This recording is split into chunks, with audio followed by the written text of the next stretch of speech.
Hello, friends. Welcome to Black Metal and Brews, a program in which I adjust my computer after I've gone live instead of before, when I should have prepared a little more adequately. Uh, we're on the 14th episode of my series of conversations, and dozens of episodes deep into you watching me waste your time on youtube.com. Thank you very much. Today I'm going to be joined by James Brown III, sole member of bands like Moonknight and Vorpal Sword, one of the three members of blackened hardcore punk legends, Harassor, runs Rising Beast Recordings. He's just an all-around talented musician, swell fella, and strong contributor to a genre I love well, not just in his own art, but in the community that he has sought to uphold over the years through his label, through his dealings with other bands, and through his dealings with fans. So I thought, as somebody who loves his work and has been acquainted with him for the better part of the last decade through the internet, but through a few chance encounters in person, I thought James would be a wonderful person to speak with. So it looks like he's here and ready to join in. So without further ado, we're going to bring James live. Hey there, how's it going? How's it going, Ben? Nice to see you. Hey, I'm doing well. Good to see you too.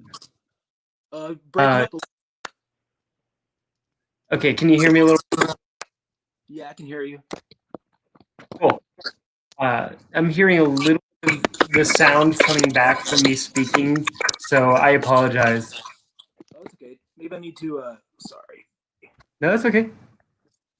Do you have a headphone set up that allows you to speak? I don't, but I know some people do. I'm not sure if I do or not. Maybe. That seems better. Yeah, I'm not getting as much feedback coming back, so there we go. How's it going? Doing all right. I like the choice in shirt. This is not planned at all that we're both wearing Cure shirts today. So, Yeah. yeah. So. That's great. I like it a lot. I knew you were a fan, so. Yeah. That's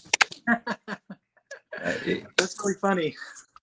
It works, especially since we're here talking, cult metal. It's a good diversion, I guess. Yeah.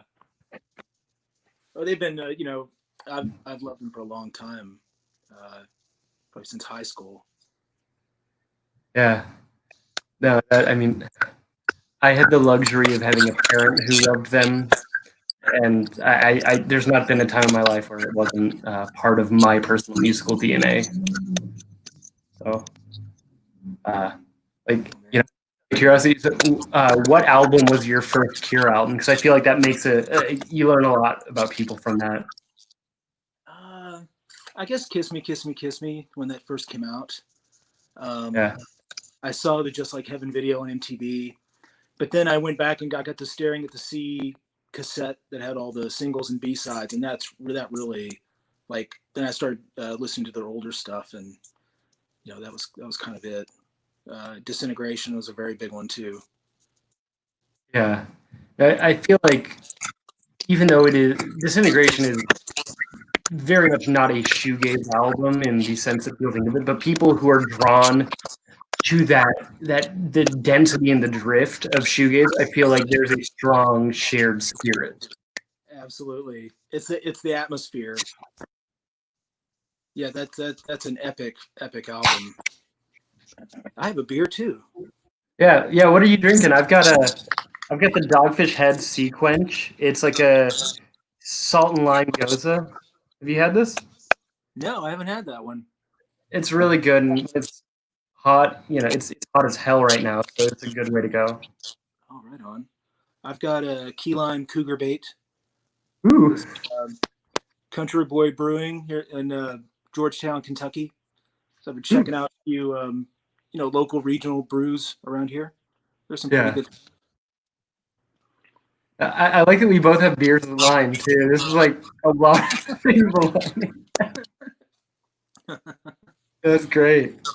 Well, cheers. I gotta let the head go down on this, but I'll sip in a second. Cool. So, thank you for joining me today.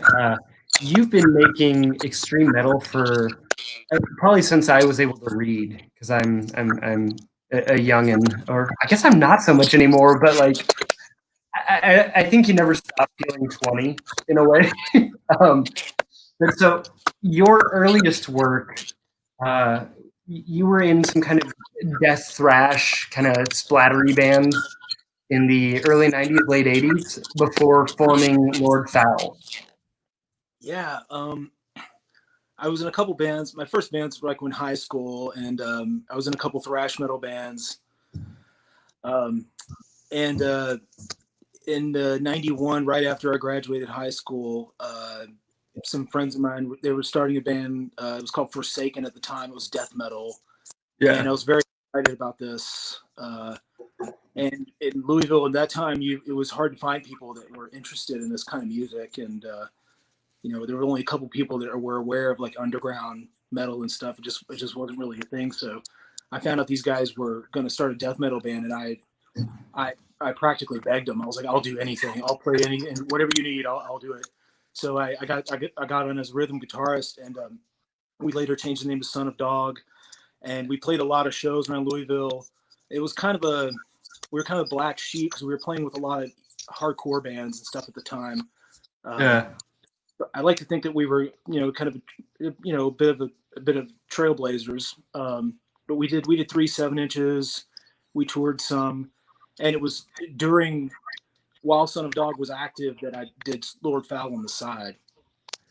And what did you learn from that experience? Because obviously, being in extreme metal was very different in terms of community and sound. I mean, the whole culture was different from how it became, a little over a decade later when you were doing the Harassor thing.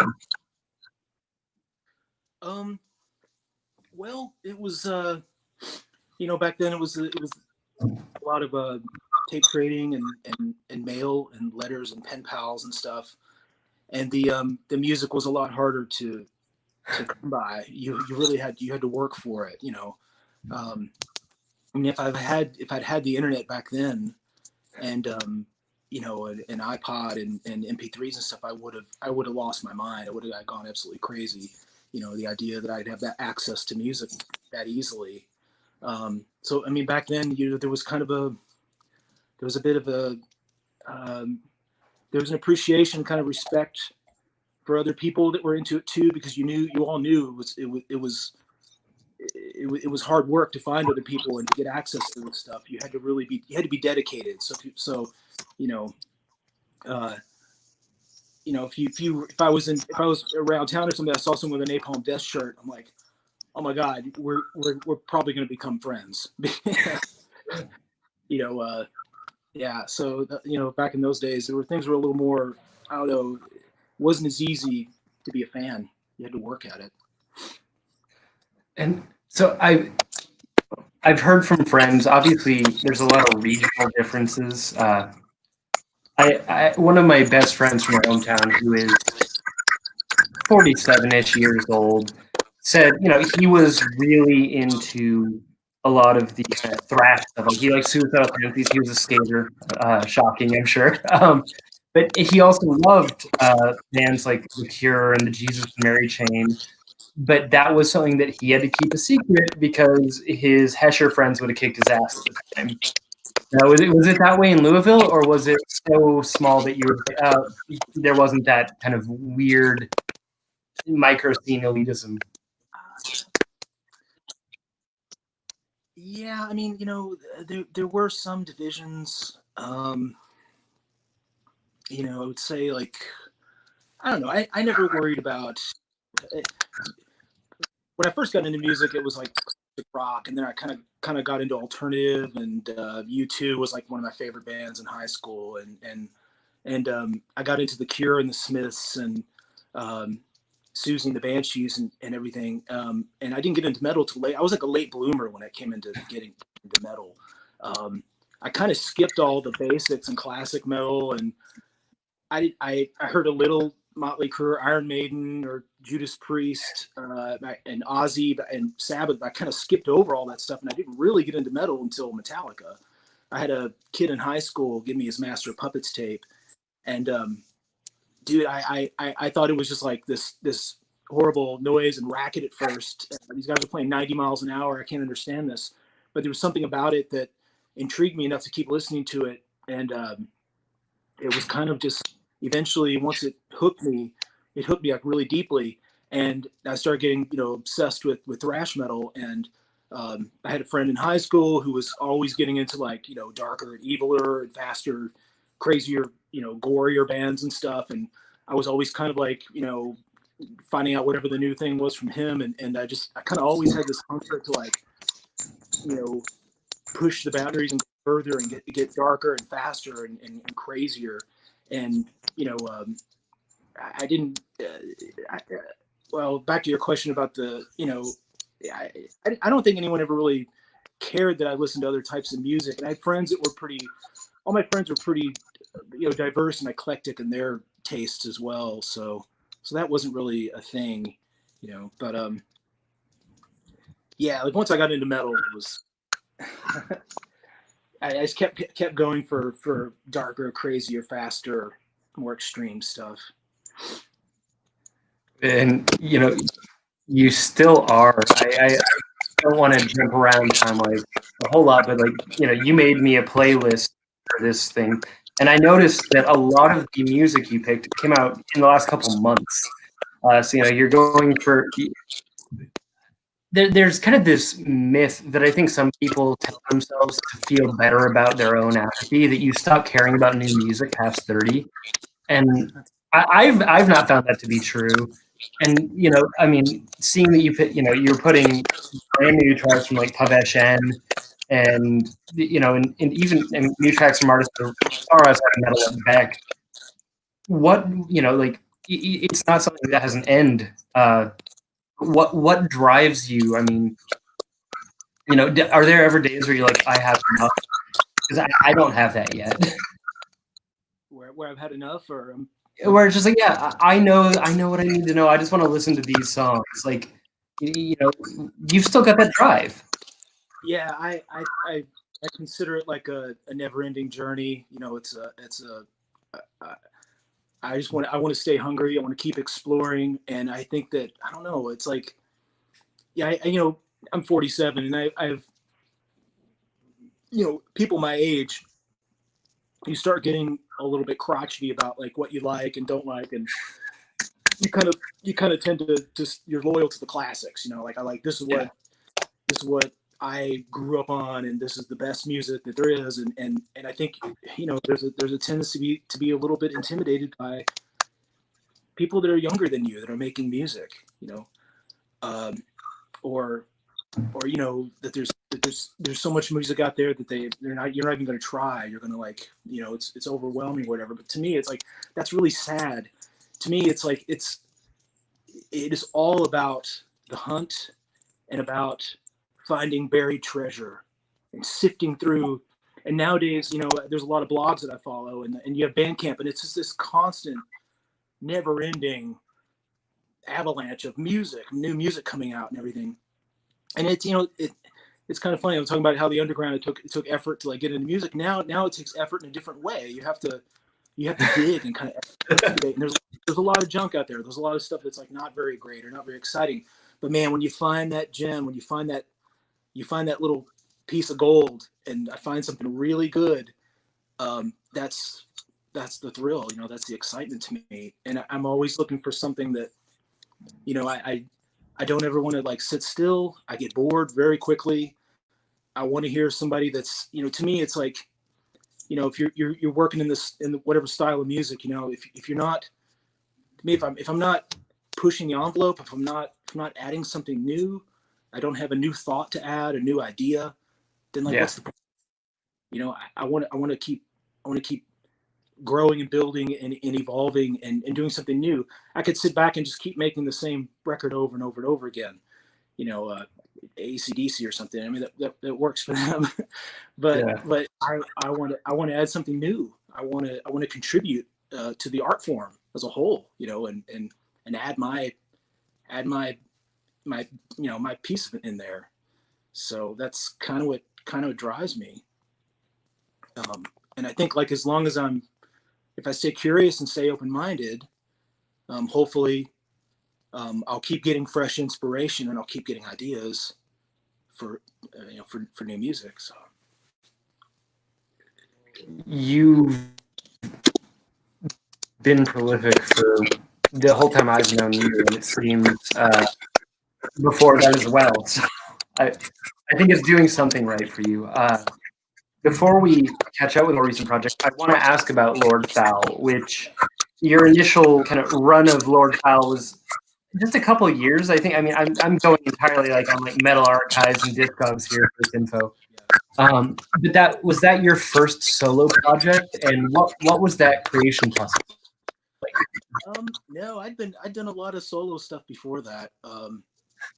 Basically, you know, I got my first acoustic guitar at 15, and I immediately started writing my own songs and recording myself, and just kind of never stopped. So I'd done a lot of solo music like before that, and I kind of understood, at least on a basic level, you know, like the engineering and how to record it myself and how to layer tracks and things like that. So Yeah. I kind of knew what I wanted to do with Lord Fowl, and I rented a 4-track recorder from the music shop, and I just did it in one weekend. And at the time, I was already into the underground music, and I've been tape trading a lot, and I was aware of like a lot of the second wave Norway bands, and Dark Throne and Burzum and everything. And I was also a fan of the first Impaled Nazarene record, Toll Corp Nors.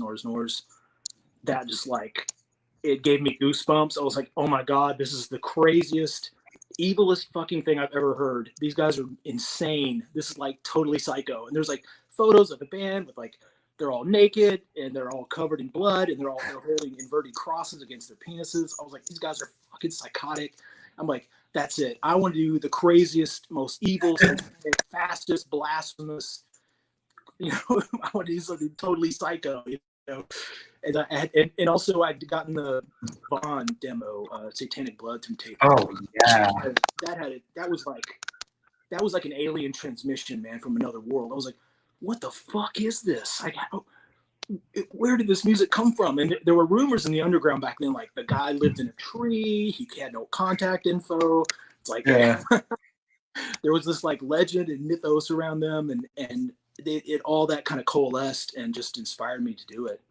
And I'd had a band called Rectal Christ, which is like a joke noise band I did before that, and with a couple of my friends out here.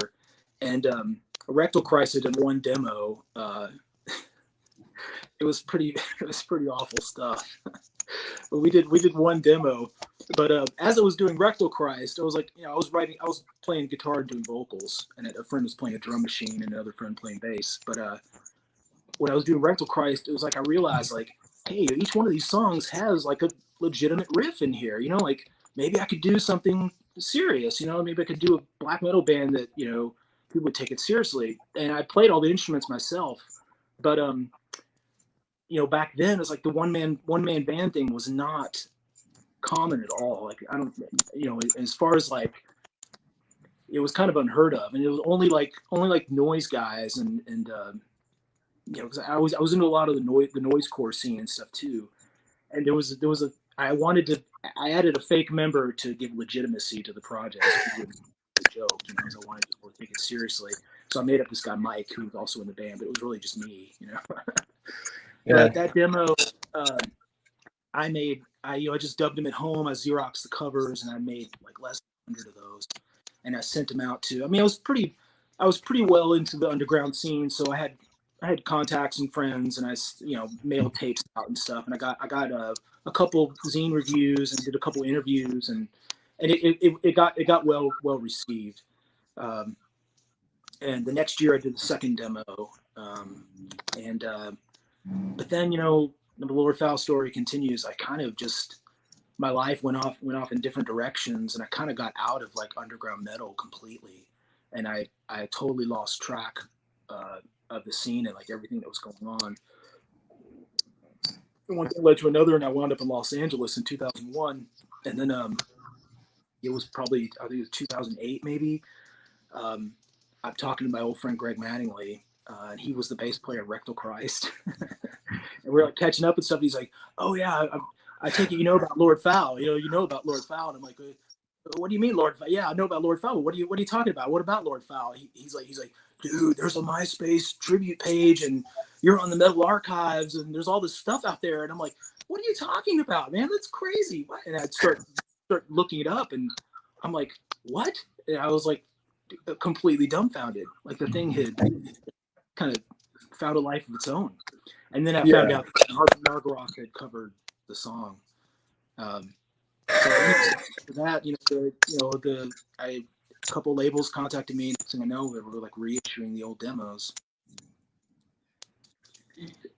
Yeah, because I was curious about what was it like to find Nargaroth of all people had covered you? Because I mean that's kind of an infamous artist, no matter what angle you're looking at it from. Like, well, and what did that do for you? Like, what was that? What's that? Oh, just what was the general impact on you for an artist like that covering you? Like, how did it feel? What so he didn't contact you to ask if he could do that, obviously, because you were not contactable. Yeah, and I think I tried to message him once through MySpace or something back in the day, and I never got a response. I mean, I never heard from him or anything. But yet, if you go on YouTube, there's live clips of Nargaroth playing "I Burn for You" at all these big European festivals, and I mean, Yeah. it kind of became part of his live set. It was like he played it like every show. So I don't know, man. It's not like, I don't know. I guess I'll just kind of let it go. Yeah. It's just weird to know that he was, like he kind of had that weird like pretending to be best buddies with Burzum thing. So a lot of people, who would be more socially progressive didn't like that. But then also all the right-wing people thought that he was a win and all this, and they hated him. Like, he's not a well-loved musician, yet he's also got a huge following. Like that's a weird person to have associated with you without even asking for that. It is weird, and I mean, to be honest, like I didn't even know who Nargaroth was. I'd never listened to him before. So I mean, it really came out of left field. I was like, what? Yeah. So it is kind of weird, but I don't know. I don't know. I kind of feel like, what can I do about that? Yeah. And you just, I guess you gotta laugh because it is kind of amusing. Life is weird. But at the same time, it brought my music to more people's attention. Yeah. Well, yeah, because I think he also covered Root on the same thing. So it's like I mean, if you're being covered alongside Root, that's a pretty big deal. Like, I'm a sucker for a lot of that early black metal, at least. So, and more recently, in terms of covering Lord Fowl, you as Vorpal Sword revisited "I Burn for You." Can you tell me about that? What it was like to take your most recent new project and revisit one of your earliest, most notorious ones?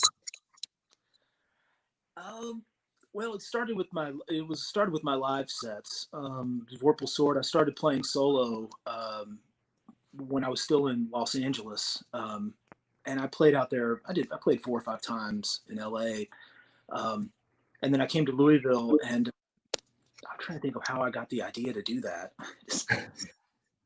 It just occurred to me one day, like, I've got the technology. It would be crazy, and probably I thought, like, my old friends in Louisville who remember Lord Fowl, when they see me play live out here, they'll get a big kick out of seeing me play "I Burn for You." And there'll be like this small handful of people that'll think it's really, really cool. But it was really interesting. I guess in a way, it's kind of like, what would sound like if I did it now, you know. Yeah. So I Burned For You became a part of my live set, and I was closing my sets with that song, and I would add in the Reservoir Dogs sample at the beginning of it. And then my next release actually is going to be Vorpal Sword live rehearsal demo number 6. So what I did was I just recorded one of my practices when I was rehearsing for these live shows. I just hit record and recorded one of my practices. So I recorded I Burned For You. So that'll be on, and I released it as a digital single. But yeah, that'll be on my next cassette release. I don't know. It seems to go over pretty good. People seem to like that one. I mean, you know, people ask me, "Oh, would you do Lord Fowl live?" I don't know. Maybe. I mean, I don't know. I don't dwell too much on the past. Yeah, I mean, when you've got as busy of a present and hopefully future, it makes sense. So, as you said, following your period in Louisville doing Lord Fowl, you made your way west, and there was kind of a period where you didn't do music. What brought you back? You started the band Harassor with Sandor and Cap'n and Pete. Like I don't know how I referred to as. How did that come about? I know the two of them are Amoeba guys, but to the best of my knowledge, you did not work at Amoeba at any point. I did. Oh, you did? So it's like the Amoeba family band. Okay. It all started at Amoeba. Yeah, I So I'll pick up on my previous story. Like I kind of dropped out of the metal scene, and I had a summer job in Alaska for 7 years. I was like wilderness guide, and I would go work in the summer in Alaska and then come back to Louisville, and I worked at a comic book shop in the winters. So during this time, I kind of dropped out of the metal scene and kind of really, and I didn't really, I didn't have internet access as much, and back then the internet wasn't as, this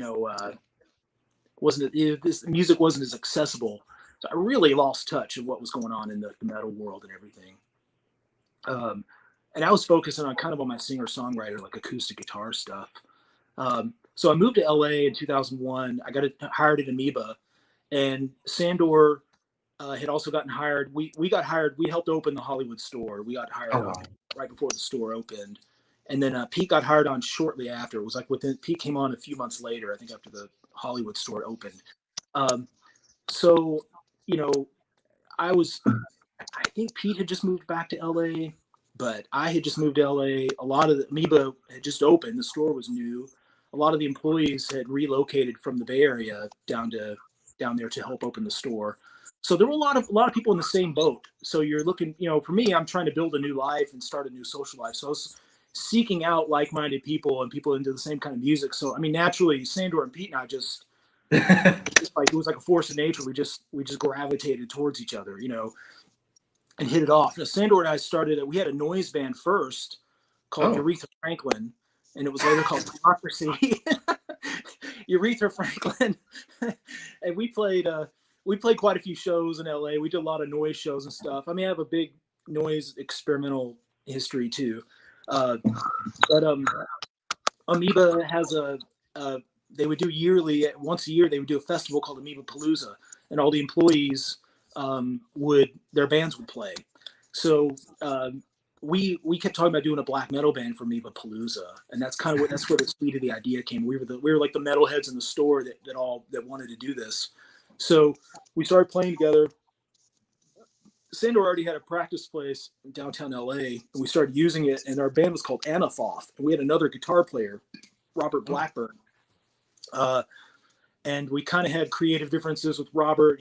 We parted ways. We decided to change the name, and it was like coming up with the name Harassor was so hard. It took so long. We struggled. We thought of every band name we could think of, and everything had been taken, or it was like a dumb idea, and we were starting to get desperate. So we started coming up with stupid band name ideas, like just thinking of stupid, aggressive sounding names like Punch or Kick or Shovor, or and I thought Harassor, and they're like, wait a second, that's kind of there's something to that. Harassor, okay. And next thing I know, like, that was our band name. But Harassor, we kind of had this a shared vision of this aesthetic and approach to black metal, and we all loved Iljarn. Kind of everything goes back to Iljarn. Mm-hmm. The punk sensibilities and the just abrasive edge, and but also, there's something in there that's like these profound, like, melancholic riffs and hypnotic power, in the music. And we kind of got obsessed with this idea of doing something minimal, stripped down, and taking the most minimal approach you could to this style of music, and breaking it down to just deconstruction. We're obsessed with deconstructing the idea. And even in our band, we had the bare minimum. It was like drums, guitar, and vocals. That's it.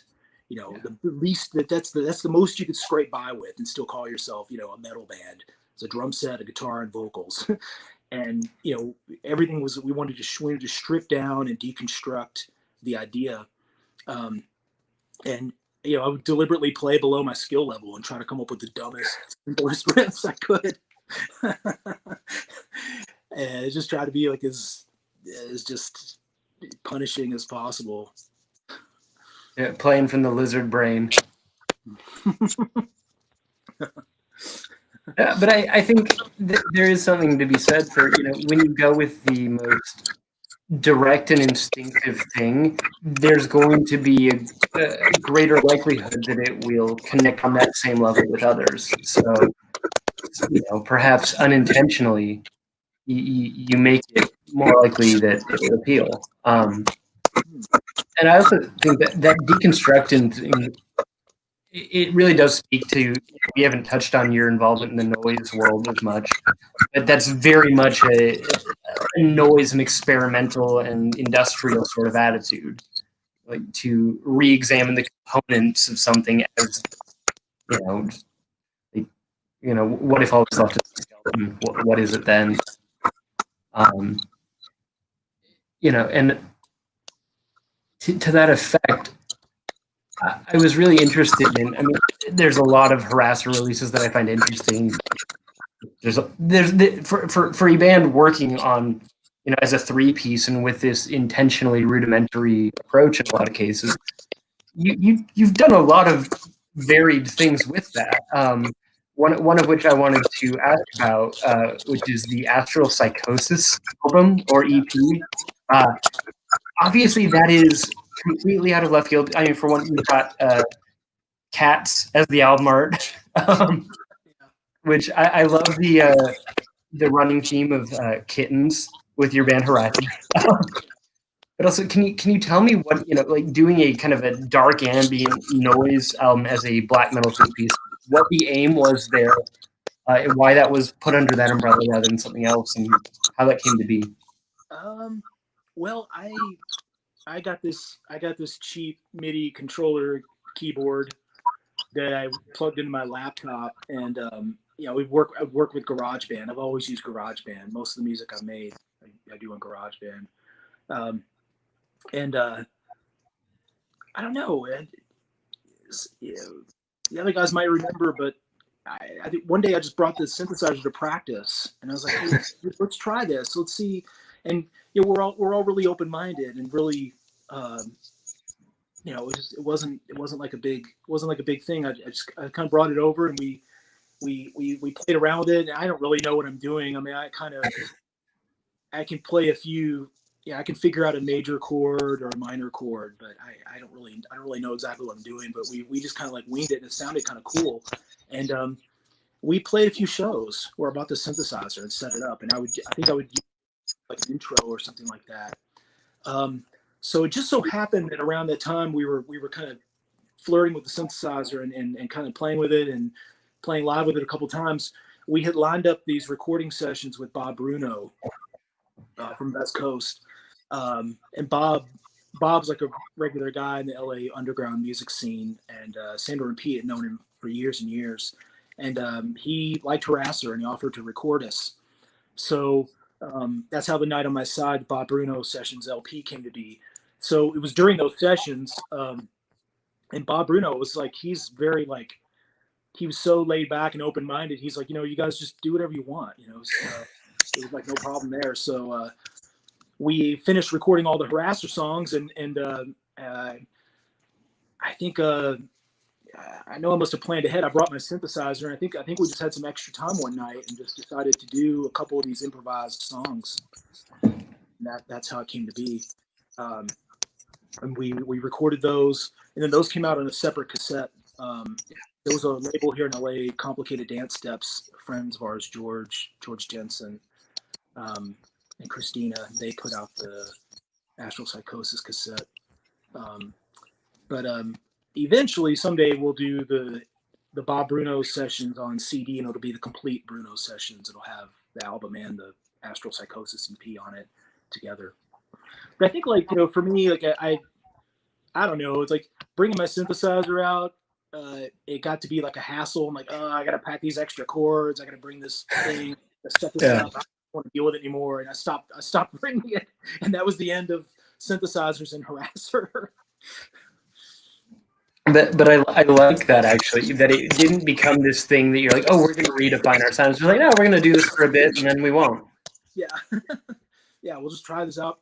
But we've always had since the beginning, we've always kind of flirted with experimental music in our sets. We would do like some free noise jams sometimes, or I would bring we'd go in the middle of the set, it would go into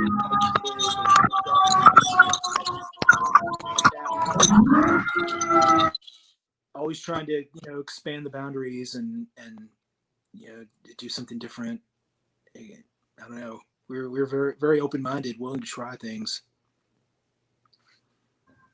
I think that's, probably the best way to be, unless you're in one of those bands where there's a strict orthodoxy to what you're doing. And to me, the black metal tradition is anti-tradition. Right. So I support things that kind of subvert those expectations and the traditions and the whatever. To me, they're imaginary boundaries or whatever. You're supposed to stay within this certain style. You can't get far out of that. I love things. I love bands that play with that and kind of break that down. Yeah, well, and it's, to me, it's like, there's this thing in the last decade where suddenly, and I'm not going to issue a judgment statement on the quality of it, but like on bands like Death Heaven and all these pretty extreme metal bands being chastised for being untrue and all this. But then I look at, like, you look at the underground of the late 80s, early 90s, when it's like hair metal was the opposition. It's like, to me, I still think you have something harsh and controversial and boundary breaking. To me, that's vital and valid, and you're not about to hear these false black metal bands on the radio. Like, it's not Oasis. Right. I don't know. Death Heaven, I guess the only issue I have is like it's too well produced. It'll probably be one of my favorite bands if they recorded their music in a more shitty manner. If it was more like lo-fi and stripped down. That's really, because I listen to their music. I'm like, this is okay. It's just too well produced for me. I don't like music that's that well produced. But I don't know. To me, there's room for everything and everybody. If metal got trendy, if black metal got trendy, and I don't know, some hipsters appropriated our style or whatever, and I mean, I'm just like, come on in, boys. The water's fine. You know, there's room for everybody. It doesn't bother me. I mean, you know, it might actually increase my fan base. You know, you get more people listening to this style of music. You know, I could benefit from it. But personally, like that music's too well produced for me. I'm not going to listen. I don't listen to it. So Yeah. No, and you know, to me, it's more of just a. It's really strange how the bar gets elevated in these weird ways. It's like somebody else doing their own thing does not at all take away from you doing yours. And I think that was always the strange line to me. It's like I why is that a threat to you? You know, you can still yeah. like what you like. You know, you don't have to. Why is a band like Death Heaven? Or why are they threatening? Yeah. In some way, you can still like whatever you like. You know. Yeah, and I also, you know, I think the other thing that I've seen with, you know, bands getting sudden success, which I understand it can be sometimes frustrating to watch somebody who's, you know, young and new show up and get a lot of attention, but you know, I've seen people say, and not just about them, but about any young band that gets attention in any metal genre. Oh, these kids, you know, they just had this handed to them, and so and so has been doing this for 20 years or whatever. It's like, yeah, but so and so wasn't going to that clearly whatever attention that is, whatever zeitgeist that band is glommed onto, usually with the youth, to be fair. You know, these seasoned veterans didn't have that for whatever reason, and it's not like it was going to go to somebody else if not this band. That's always what was weird to me. So when I don't know, I'm kind of at this stage in my career. I'm kind of over it. I'm kind of past it. You know, I've kind of let go. I've kind of let go of it. You know, I've come to this point of I have a feeling of contentment. I've kind of been able to manage to, you know, carve my own little space here. I got my own bands, my own label, you know, and you know, there are people. I have some hardcore people out there who, you know, support me and buy my music no matter what I'm putting out. They're going to check it out, and that's really all I'm asking for. You know, that's really it. That's like my goal. yeah, I never cared if I got. I don't know. My goal wasn't to be famous. You know, I just wanted. This is my hobby. I'm not even trying to make a living off of it. You know, I'm just doing it because I love it, because I love the music, and it keeps me occupied. It gives me something to do. It's something I can do. It's something I'm able to do. So why not doing it? But I'm very content with what I have and where I'm at, where the level that I'm operating on. You know, I'm very content here. It's fine, and I'm not. Yeah, I mean, I'm. You know, I've been at this for 25, 30 years, and I see some young kids whizzing past me. You know, and they're getting signed to some big label or something like that. But and maybe it bothered me at the time, but I'm kind of past really paying attention to what other people are doing. I don't really care. That's fine. Go ahead. You know, I'm just gonna keep doing what I'm doing. It doesn't matter. You know, I don't know, man. It's like the Tao Te Ching says what's the difference between success and failure? Whether you're up the ladder or down the ladder, you're still on the ladder and it can fall over. The best place to be is have your feet on the ground. You know, that's kind of how I feel. I feel more grounded, and you know, I know what I'm not chasing some dream. You know, I'm comfortable with reality, and there's no illusions. I know exactly what I've got to work with here, and I'm just gonna keep making music. yeah, and I think some people retain their humility no matter what, but I think especially, you know, when you have a realistic expectation of yourself, your art, and the community you're a member of, it's hard to lose your humility. And I also think, I mean, that last bit, community, it's a lot. I've never been famous. I don't think there's anything I would ever do that would make me a famous person. And I don't know a lot of people that have achieved anything more than like marginal, you know, like in the metal community fame. And I don't know. I think that it's easier to maintain community when when there isn't this hierarchy and we're just together here, you know, sharing our things, whether it's you're an artist or a fan isn't a word I like, but you're an artist or you're passionate about the music or whatever, like, and everybody's just kind of connecting on that same thing.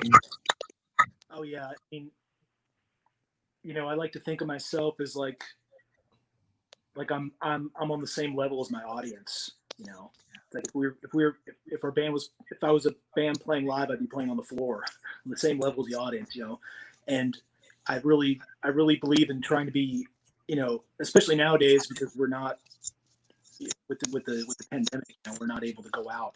I'm not playing shows. I'm not going to shows. I'm not seeing my friends in person. So my social outlet is social media. It's Instagram and Twitter every day.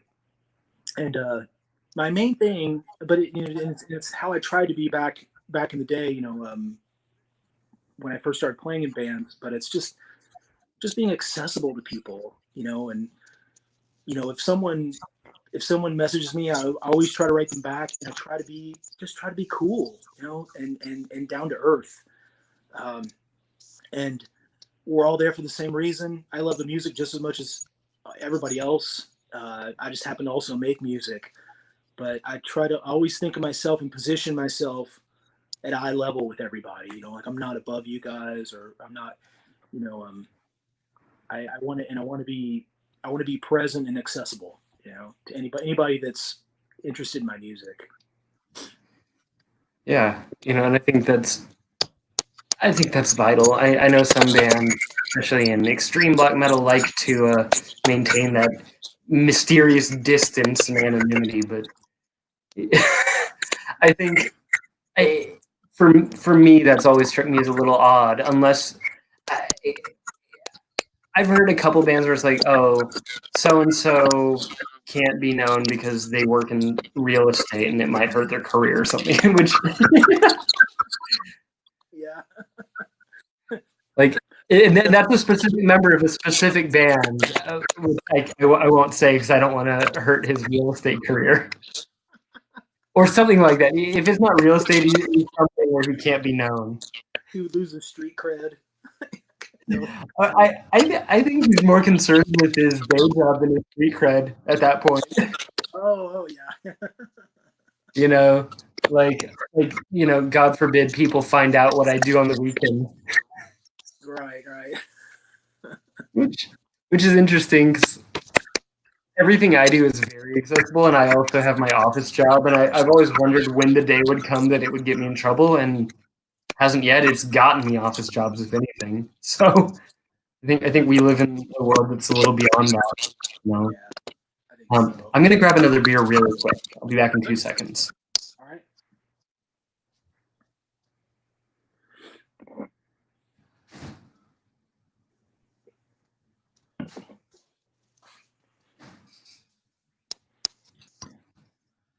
All right, there we are. Sorry about that. It's like 90 degrees in my apartment. So it's a blue moon, light sky, citrus. I've never had the light sky. I haven't had blue moon in a while. I like the wheat beers. I do too. Green peel. Sounds good. Is when I first started drinking beer, like everybody, much like when you're getting into metal, you don't know the kinds of beer or what it is. You're just like, oh, this is good, or this is not good. My friend who I lived with, who, you know, he passed away last year, but he's 56 now. I remember him telling me, because he would give me like Miller High Life all the time. I'm like, he's like, here, try this. It's a Heffenweisen, and it's Heffenweisen. You know, he didn't give it. He just like drink this, then the Heffenweisen, and it was really fucking good. You know, and I think it was like one of those ones that's like mass marketed with a monk on it or something. But it was really fucking tasty and kind of creamy, sweet, and I still love those. Oh yeah, Hefeweizens are great. I'm drinking a Goes right. There's only I don't. So I've lived in a couple southern states, and I've never been to Kentucky, but I lived in Tennessee and I lived in Florida, and so I feel like you got that swamp territory going on where you are too, right? Swampy? Is it humid there? It's very humid. I thought you meant actual Yeah. swamp lands. Like No, no, no, but no. I know you're not on the bayou. oh, dude, it is extremely humid here. Yeah. Yeah. 'Cause right now it's probably 91 degrees in my apartment. We don't have AC because we're in Brooklyn, so and it's like a risk of rain kind of day right now. Oh. Yeah, it's been in the low mid 90s here, and the humidity Yeah. level. It's just like you walk outside, and it's like you're just breathing hot liquid. It's like, Yeah. It's weird because like I walk out with the mask on, and obviously nothing is wrong with my throat, lungs, or any of this. Thankfully, I hope it stays that way. But because I'm in Brooklyn, I can't even go for a walk with a mask because there's just too many people. But with the humidity, you actually do feel like something's a little wrong. yeah.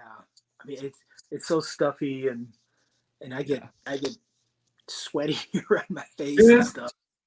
It's rough if you have to be outside. If you're outside and it's hot, Yeah. Yeah. Oh man, Pete's been joining us. I don't know if you can see people commenting, but Pete's taking a beer break real quick. Pete's taking a beer break. All right. Cheers. Cheers. Yeah. But I wanted to touch because I know specifically that Sandor has his Andor Captain project. Pete is a member of Actuary, or I don't know if Actuary is doing a lot now. He has been. I know Actuary is a weird collective. Is there a noise thing? What's that? Do you have a specific noise project? You've got so many. I've been trying to keep up. Like, is there a James Brown noise project? No, I don't really have anything, like a harsh noise or experimental noise. I don't really have anything like that going on currently, but I mean, I have a lot of ideas. And it would probably be under Vorpal Sword or probably solo James Brown III. I tend to be the James Brown III albums tend to be the most experimental or most out there. But Pete was a member of Actuary. Actuary's had some different members come and go over the years. I think there's one main guy, Dustin. Yeah. But Pete parted ways with Actuary a couple of years ago. But they did do quite a few like good releases. They did Split OP with Bastard Noise. He did a few. Pete was on a few releases with Actuary, but he currently has another band right now. Pete does called Calm. Yeah, they're great. And it is like phenomenal. It is like the most intense and powerful like doom metal. And they're really exciting. I know they got to play a few times in LA before the pandemic hit, and they've been working on doing like a full length album. They've already had one demo come out, and I feel like they really have potential, man. It's a really exciting thing I think going on there. Yeah, no, that demo fucking rips. Oh man, it was like so crushing. Yeah, I wish I could have been there to see them live, But then Sandor's kind of a crazed maniac. I mean, he is constantly working on music too, and he's been doing Andor Cap'n, his like solo thing. And he, of course, before the pandemic, Sandor was like constantly playing shows and going to shows, and Sandor was like really involved in the LA, underground scene. And he has his label too. He puts out records from time to time. So I mean, Sandor's staying really busy too. So it's good to see all three of us, even though we're not actively playing together. We're all still doing other things and staying busy. And we keep in touch like almost every day. Those guys are like my best friends. No, I love that. I'm in the first band I've ever been in where everybody's like a good friend. When I was younger, because I don't know how big or small of a city Louisville is, but I grew up in a town, maybe a couple 100,000 people. It was a college town, so a lot of that was a transient population. And I joined bands simply because people found out I was the singer in one band and dance music singer. So I guess nobody figured out that anybody could yell. And so it's like I ended up often playing music with people I had just met, which I formed friendships, but it wasn't like they're not people that I'm here years later texting every day. Some of them I'm closer with than others, but I really love it, especially because and I'm not going to get into like a social commentary. Something like for men to form loving friendships, it's not as easy for us. Like it can be really challenging. I think it's really cool that you guys played music together for a very long time, didn't want to kill each other, and you're still in touch, because it's really easy to get pissed off at people you're in a band with. Oh, I mean, and it was intense at times, and we making band decisions, and everyone's kind of strongly opinionated, but God, man, these guys are like my closest friends in LA, and really for me, Harassor, in some ways, I mean, I loved playing and stuff too, but Harassor was like an excuse to just hang out with my best friends, Yeah. And we had a whole ritual around our practices, and I don't know, man, we just we're great friends. We're still working on a lot of stuff together, even though we don't have any new music right now. There's a few songs unreleased that could possibly see the light of day someday. But I'll go ahead and plug a couple things. We're doing a CD edition of our last album, Into Unknown Depths. So that's going to be a co-release with Sandor and I, our labels. And we actually got the CDs back already, and there was a problem, so they're having to redo them now. But we're estimating September 1st. We'll have that one, the Into Unknown Depths CD. We're looking into doing some kind of special edition version too that might come with some exclusive merchandise. Cool. Like that. I'm also talking with Josh Lay about doing the Harassor Glass Coffin Split album, doing a cassette edition of that. So that's in the pipeline too.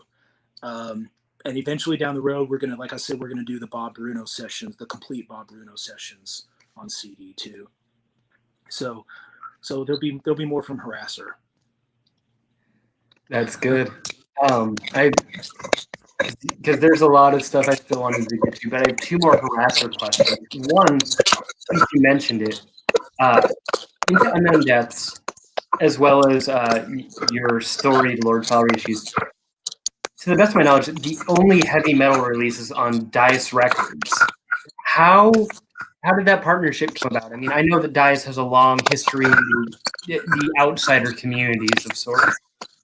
Yeah, it was my tattoo artist. So I've been getting tattooed by this guy Brian Burke for quite a few years in LA. He did this whole like leg sleeve on me, and he's like best friends with Gibby from Deus Records. And when that, I was telling you the Lord Foul story, and when I found out that Dargar had covered my song, and like Lord Foul had this like cult following and all that, I ended up telling Brian, my tattoo artist, the story, and he told Gibby, and that Gibby contacted me and was like, hey, we're interested in doing this. And Deus, I don't think Deus had any release at that point. I think they were just really getting the label off the ground. They were just getting started. And I was so bewildered by the whole thing. I wasn't sure at first. I was like, I don't know what I'm going to do. And, and this label's new. Like, who are these guys? What's going on? And I kind of waited. I kind of like held back. But then I started to see a couple things come out on Deus, and I don't know, my feelings started to turn, and I ended up talking to Gibby about it some more, and Gibby kind of unveiled this plan of doing this, like, I mean, the red foil on the cover, it's red foil, and they could do it would be a one-sided LP with an etching on the B side and everything, and I'm like, oh my God, this is, I couldn't pass it up, it just sounded great. Um, and so the Lord Fowl LP came out, and then I think they did 500 of them. Um, Pete was managing another record store in LA for a while called Vacation Vinyl, Oh and yeah. we did like a record release party out there. It was awesome. It was really great. Harassor played. All our friends came out. It was so cool, um, and it was really exciting. And it it is kind of a weird fit for Kiss Records, but I mean, it but makes sense too. yeah, it also makes sense. Um, and it's really great to be part of the Deus family. I think they have. I love the artists on their label. I think they're awesome, and they're really really amazing guys. And I think it was Pete and Gibby were the ones that talked that eventually led to Harasser Until Unknown Depths coming out on Deus too. Um, but it's a great label, and I mean they had the connections and were able to get it out there and everything. And I like to think that I might have tapped into some listeners that I might not have reached otherwise. Yeah, absolutely. And I mean, I think the first thing I've ever heard from them, which is kind of an odd one, I was, because I'm very into like the industrial side of noise. I heard York Factory Complaint, and was really into that. And then I'm like, oh, like a year or two later, they ended up working with you guys. And I'm like, oh, this this is weird but awesome. Yeah, I mean they're pretty eclectic, and Yeah, they have a diverse roster, so it kind of makes sense. And I yeah, think we're the only metal guys that they put out. yeah. No, I mean, there's other harsh things, but they're usually from the prurient angle of things. Right, they've been Hyde. And Hyde, oh my gosh. Yeah, no, I mean, I could talk. They're one of the only record labels where I have a shirt from the record label. So because I like them, and I think, and especially thanks to Grab Majesty, now they've got a lot higher profile. Oh man, Drab Majesty to me is like it's just undeniable. It's like the perfect blend of like 80s new wave, goth, shoegaze, all these styles I like, just kind of perfectly blended together, like expertly in a way that to me is almost they make it seem effortless. Yeah, And oh my god, they've got a replayability. I can listen to it over and over and over again and don't get tired of it. They're so good. they're so good. I've seen them a few times. The first time I saw them was when the second album was still being written. Uh, in like the basement of a bar in Portland, Oregon, Oh and it was dude, really fun. that's great. Um, and I love the thing that you are on the same label. Like there's a family there. Uh, Deus and family. yeah, my last harasser specific question, at least it's in my mind now. You can tell I have nothing written down. I'm just flying as I go here because I feel like that's how conversation works best. Harasser was involved in the soundtrack for a film called The Bunny Game. Oh, So like for a band as niche and esoteric, not everybody's getting tapped to be involved in short films, indie films, whatever. How did that come about? What was that like? oh man, talk about that. So I started working in production. I worked at this production company um, in Burbank, and we were producing the DVD behind the scenes extra features, and we had an in-house cameraman. His name's Adam Raymeyer. He worked there, and we he would be the cameraman. We would do interviews with the cast and crew from these movies and talk about the making of the movies, and Adam would be our cameraman and shoot the interviews. And he had this like camera closet, and he had all this weird artwork and pictures pasted up all over the walls, and like Sid Barrett, and he was like a Pink Floyd fan, and like and we started Okay. talking. Next thing I know, I find out he's like this crazed, you know, uh, kind of mad genius who like he'd been recording himself at home for many years, and had like buckets of these like lo-fi music he recorded on tape. and he had been making his own short films and stuff. Ooh. And he started talking about doing his first feature film, The Bunny Game. And he had this friend, Rod Lean, a girl, an artist out there in LA. And the two of them was a collaboration with them. And Adam, he did it. He kept talking about doing it. He did it. He shot the movie. He did it on no budget. He found this old grizzly like trucker, an old Teamsters guy. So it was only 2 cast members, and he shot the whole movie like down and dirty on the streets of LA. And it was like this, and he was like he had this like editing technique that he developed, and he did his own like kind of dark ambient music, and it was like really, really disturbing and really effective. So he invites me over one night to watch the movie, and I watch a cut of it, and I'm just like, oh my god, man, this is so intense. And he's like, but I have some holes in the soundtrack. I need some more music to flesh this out. Now he's like, I've been doing everything myself, but I would like to get some different stuff. And he knew that I'd been in bands and been working on music and stuff on my own. So I'm like, well, sure, man, whatever you need. So I just like brought my hard drive over one night, and he just copied a bunch of my music over, and he got some Harassor songs, and he got some of my solo experimental dark ambient type of stuff. Yeah. He kind of worked it into the edit of the movie, and that's like kind of how it all came to be. And later on my label, on Rising Beast, I did a Bunny Game soundtrack, and Adam kind of took the music, the score, and kind of rearranged and re-edited it into this new like kind of cinematic like listening experience. You had like samples from the movie, and it was kind of an extension of the film. It was this really cool thing that he did, and I was like really happy to put that out. And then they screened the movie. He got screenings several times around LA, and I went to a couple of those. But they did a heavy metal film festival downtown LA, and they were showing a lot of like metal documentaries and stuff. And they showed the Bunny Game. And when the movie was over, Harassor played inside the movie theater. It was crazy. I've seen live footage from that. Like, I think there's some clips on YouTube. And really cool. So that was kind of our first time appearing in like a movie. And later, like Deus Records, they have a guy who does like song placement. He's like an agent guy who helps record labels get their artists placed in commercials and movies and TV shows and things like that. And Deus got us in, like we had a song in the movie Green Room. We were in a movie called Darling. And another one. Oh my god, I can't remember them all. There's another more recent one.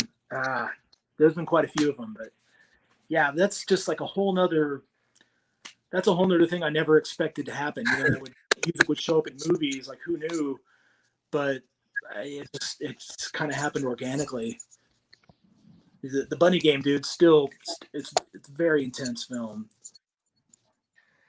Yeah, no, I just think that's really cool.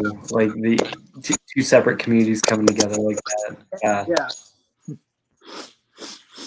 You know, because I'm always into when there's an interdisciplinary love and overlap.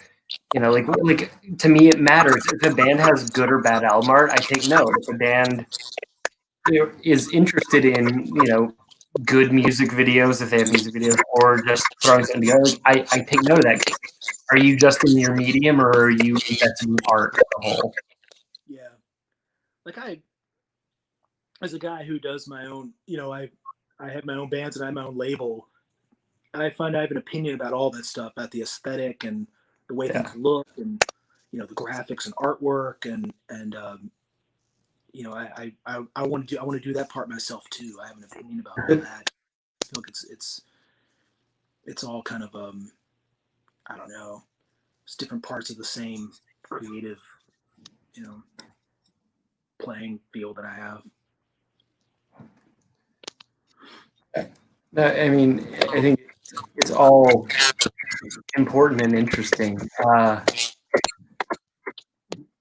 Then moving on from Harassor conversation, before we get to your solo project, so one affiliate project that's you and Pete called Dargar. Oh yeah. And I think that's really interesting.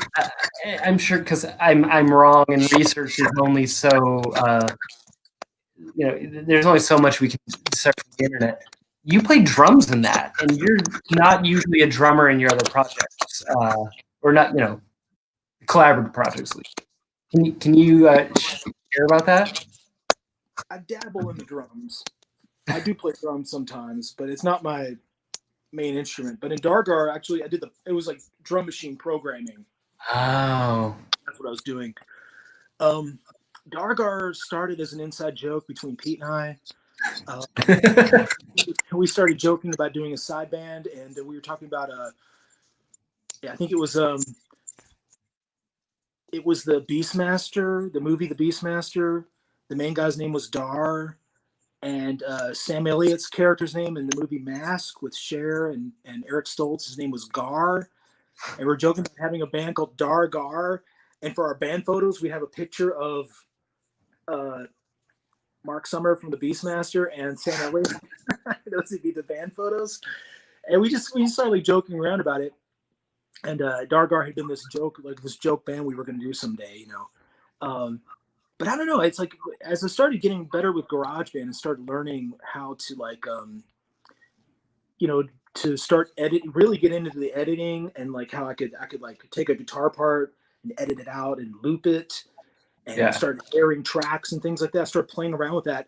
I started getting this idea like, wow, like what if Pete and I did do a band and I had him like I would give Pete a simple drum beat, like just a some generic simple drum beat that he could follow, and I'd give him a guitar and just let him play whatever he wants to play. Like have him improvise guitar parts. And Pete's plays guitar a little bit, but he's not, it's definitely not his main instrument. But he would play guitar, and I would record him just jamming along with these generic drum tracks.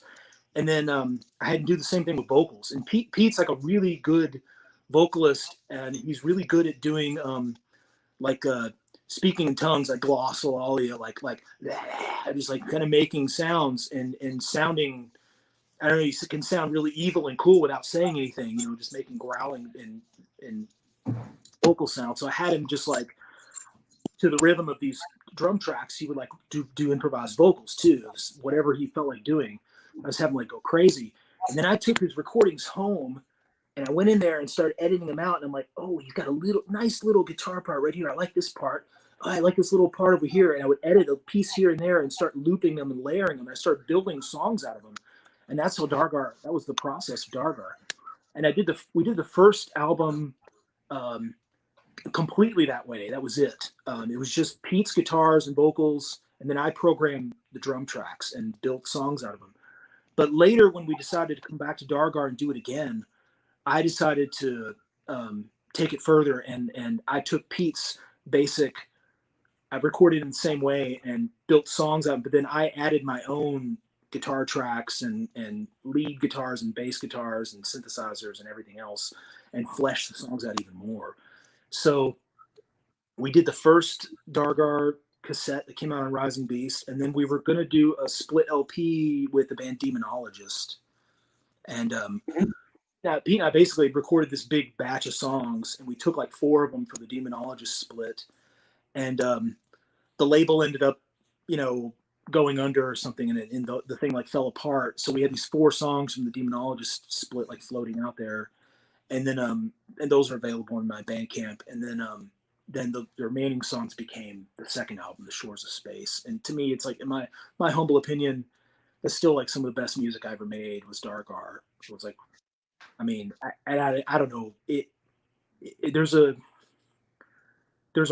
a chance element to it. There's a randomness to it because I never knew what I was going to get from Pete. He would just play whatever, and I would just listen to it. And if a little something like stood out, it would become the seed of a song, and then from there it would just the song. And I tried to just get out of the way and let the song become whatever it wanted to be. So that second and last Dargar album, it's got like, there's death metal, funeral doom, black metal. It's got like shoegaze, post metal, post punk, yeah, I mean, it's all over the place, but and somehow it still feels kind of like cohesive. Yeah. And that was just, to me, it was just the magic of Dargar. It's just like I took this random element and let it take root and to grow into whatever it wanted to become. And for me, creatively, it was just a really enjoyable way to work. And there's something about when you have this infinite field of possibilities, it's sometimes tough to know where to start, how to begin, what I want to make. You have this uncarved block full of potential. Where do I begin? Where do I make the first cut? With Dargar, somebody else already made the first cut. When I'm beginning, there's already, the first step was already taken. Here you go. Here's some raw material. You just work with this. And for me, creatively, it was just like a really enjoyable way to make music. It's like it's a remix project then. Yeah, it's kind of a remix project. Yeah. Like you're an extreme metal Andrew Weatherall. Like a what? Like extreme metal Andrew Weatherall. Andrew Weatherall is the guy. I only learned about him in the last few months. He's the fellow who made the Primal Scream Screamadelica what it was. Okay. So he's very much into taking established elements and turning rock songs into danceable rock songs in a way. But I think that's real. I never knew that. I knew it was you, kind of goofing, kind of serious. But I'm so glad I asked. That's really fucking cool. And then in the last number of years, and especially now that you've moved to Louisville, is it Louisville or Louisville? Like, what's the local pronunciation? Depends on who you ask. Okay. Locals tend to say it Louisville. Okay. Louisville. That's what I thought. Louisville. Because I feel like as a Californian, I want to say Louisville, but when I lived in Tennessee, I would hear Louisville, like it was like Louisville. Yeah, Louisville. It's almost a two-syllable word. Exactly. No, and I say that with all respect and love intended. Like the southern eating of syllables is something I find really endearing. Because once you begin to understand it, it's actually really like, oh, you're just cutting the corners that the rest of us are too afraid to. The southern, like a lot of people mock it, but you're just cutting the corners the rest of us are afraid to cut. Right. Hey, it's an economic way to speak. To me, language, words are just, as long as I get my point across and you understood me, then who gives a shit? I don't have to say it the most way, To me, words are just tools I'm using to get my point across. If you understood what I meant, then fuck it, man. No, I mean, and I have friends who are linguists. Like that is their career. That's their opinion. So I'm going to side with them rather than elitist smug people. So since you in the last number of years, overlapping with your tenure in LA, especially lately, you've had two distinct solo projects that have been really exciting to me: Moonknight and Vorpal Sword. My sense of timeline on those starting is hazy because I realized that just because you put out something in a certain year doesn't mean that's when you began. What was the genesis of each of these projects? I lost you a little bit there, Ben. Oh, you got me again, or can you hear me? Yeah, I hear you just fine. Can you hear me? Hello. Ah, shit. Okay. Are you there? Yeah, I see. I hear you. Can you hear me? Hey. Yeah, we're gonna keep trying. Can you see or hear me? Hey, are you there? I'm here. Are you able to? I can hear you just fine. Yeah, I can hear you now. Okay, cool. I lost you there for a minute. I'm sorry? I lost you there for a minute. Yeah, no, it got weird. Your image just stopped moving on my screen, but I'm sure that it's still transmitting to folks watching. Okay. I don't know. YouTube is temperamental, and the Wi-Fi sucks. That's all I'll say. So can you share with me, I guess, the genesis of each of your distinct projects of Moonknight and Vorpal Sword? Well, Moonknight, let's see. I had another solo project before Moonknight called Attacker. Okay. And I really consider Attacker. I was kind of trying to find my voice and figure out what I wanted to do, what kind of music I wanted to make on my own. I'd already been playing in Harassor for a while. And Attacker played a few shows in LA, and it was more, I mean, I had some like bulky singer-songwriter songs. I had some like heavy doomy, and I was really listening to Yezu, like Justin Broderick at the time. So I had some shoegazy metal songs. But it was kind of like all over the place. And I don't know, at one point I felt like Attacker kind of served its purpose. And I decided to stop doing Attacker. I started Moonknight. I guess I just decided to start doing my own black metal band again. And I was, everything goes back to Iljarn. I was influenced by Iljarn. And the bands that were like the harsh, really raw, really harsh approach to like black metal. But there was a lot of exciting stuff coming out of the French, the Black Ace scene back then too. Alcé and Amazours. That first Amazours EP. Oh man, Amazours really, to me, that was like a bomb exploded. To me, yeah. In my imagination, I was like, oh my god, like I never dreamed you could put these styles together like this before. Yeah. These styles, I didn't know you could combine these, and all of a sudden there seemed to be, this. It's like my imagination just went crazy. I feel like there's so much potential. There's so many places you could go from there. Yeah. And almost really to me kind of like just kick the door open. And Mortifera, Lantlos, all those early French Black Ace bands were big with me, and I was also listening to Velvet Cocoon.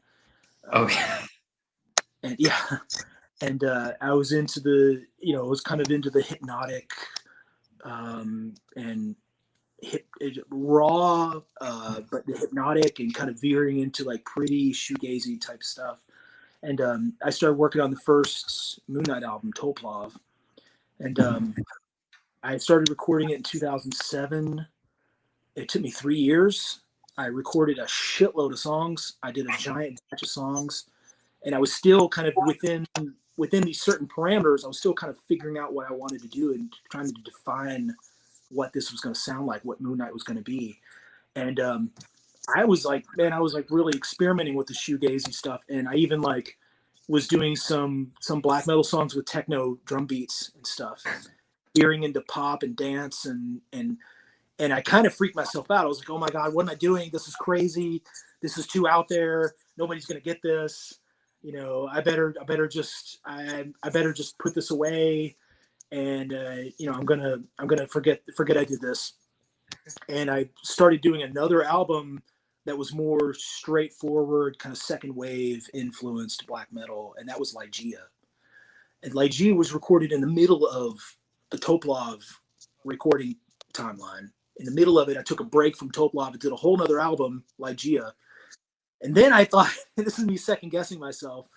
It's the constant struggle, but I'm like, man, this album's it's not like groundbreaking enough. This is too pedestrian. It's too, it's not, this is too like, I'm just copying Darkthrone and Burzum, So I put that on the shelf.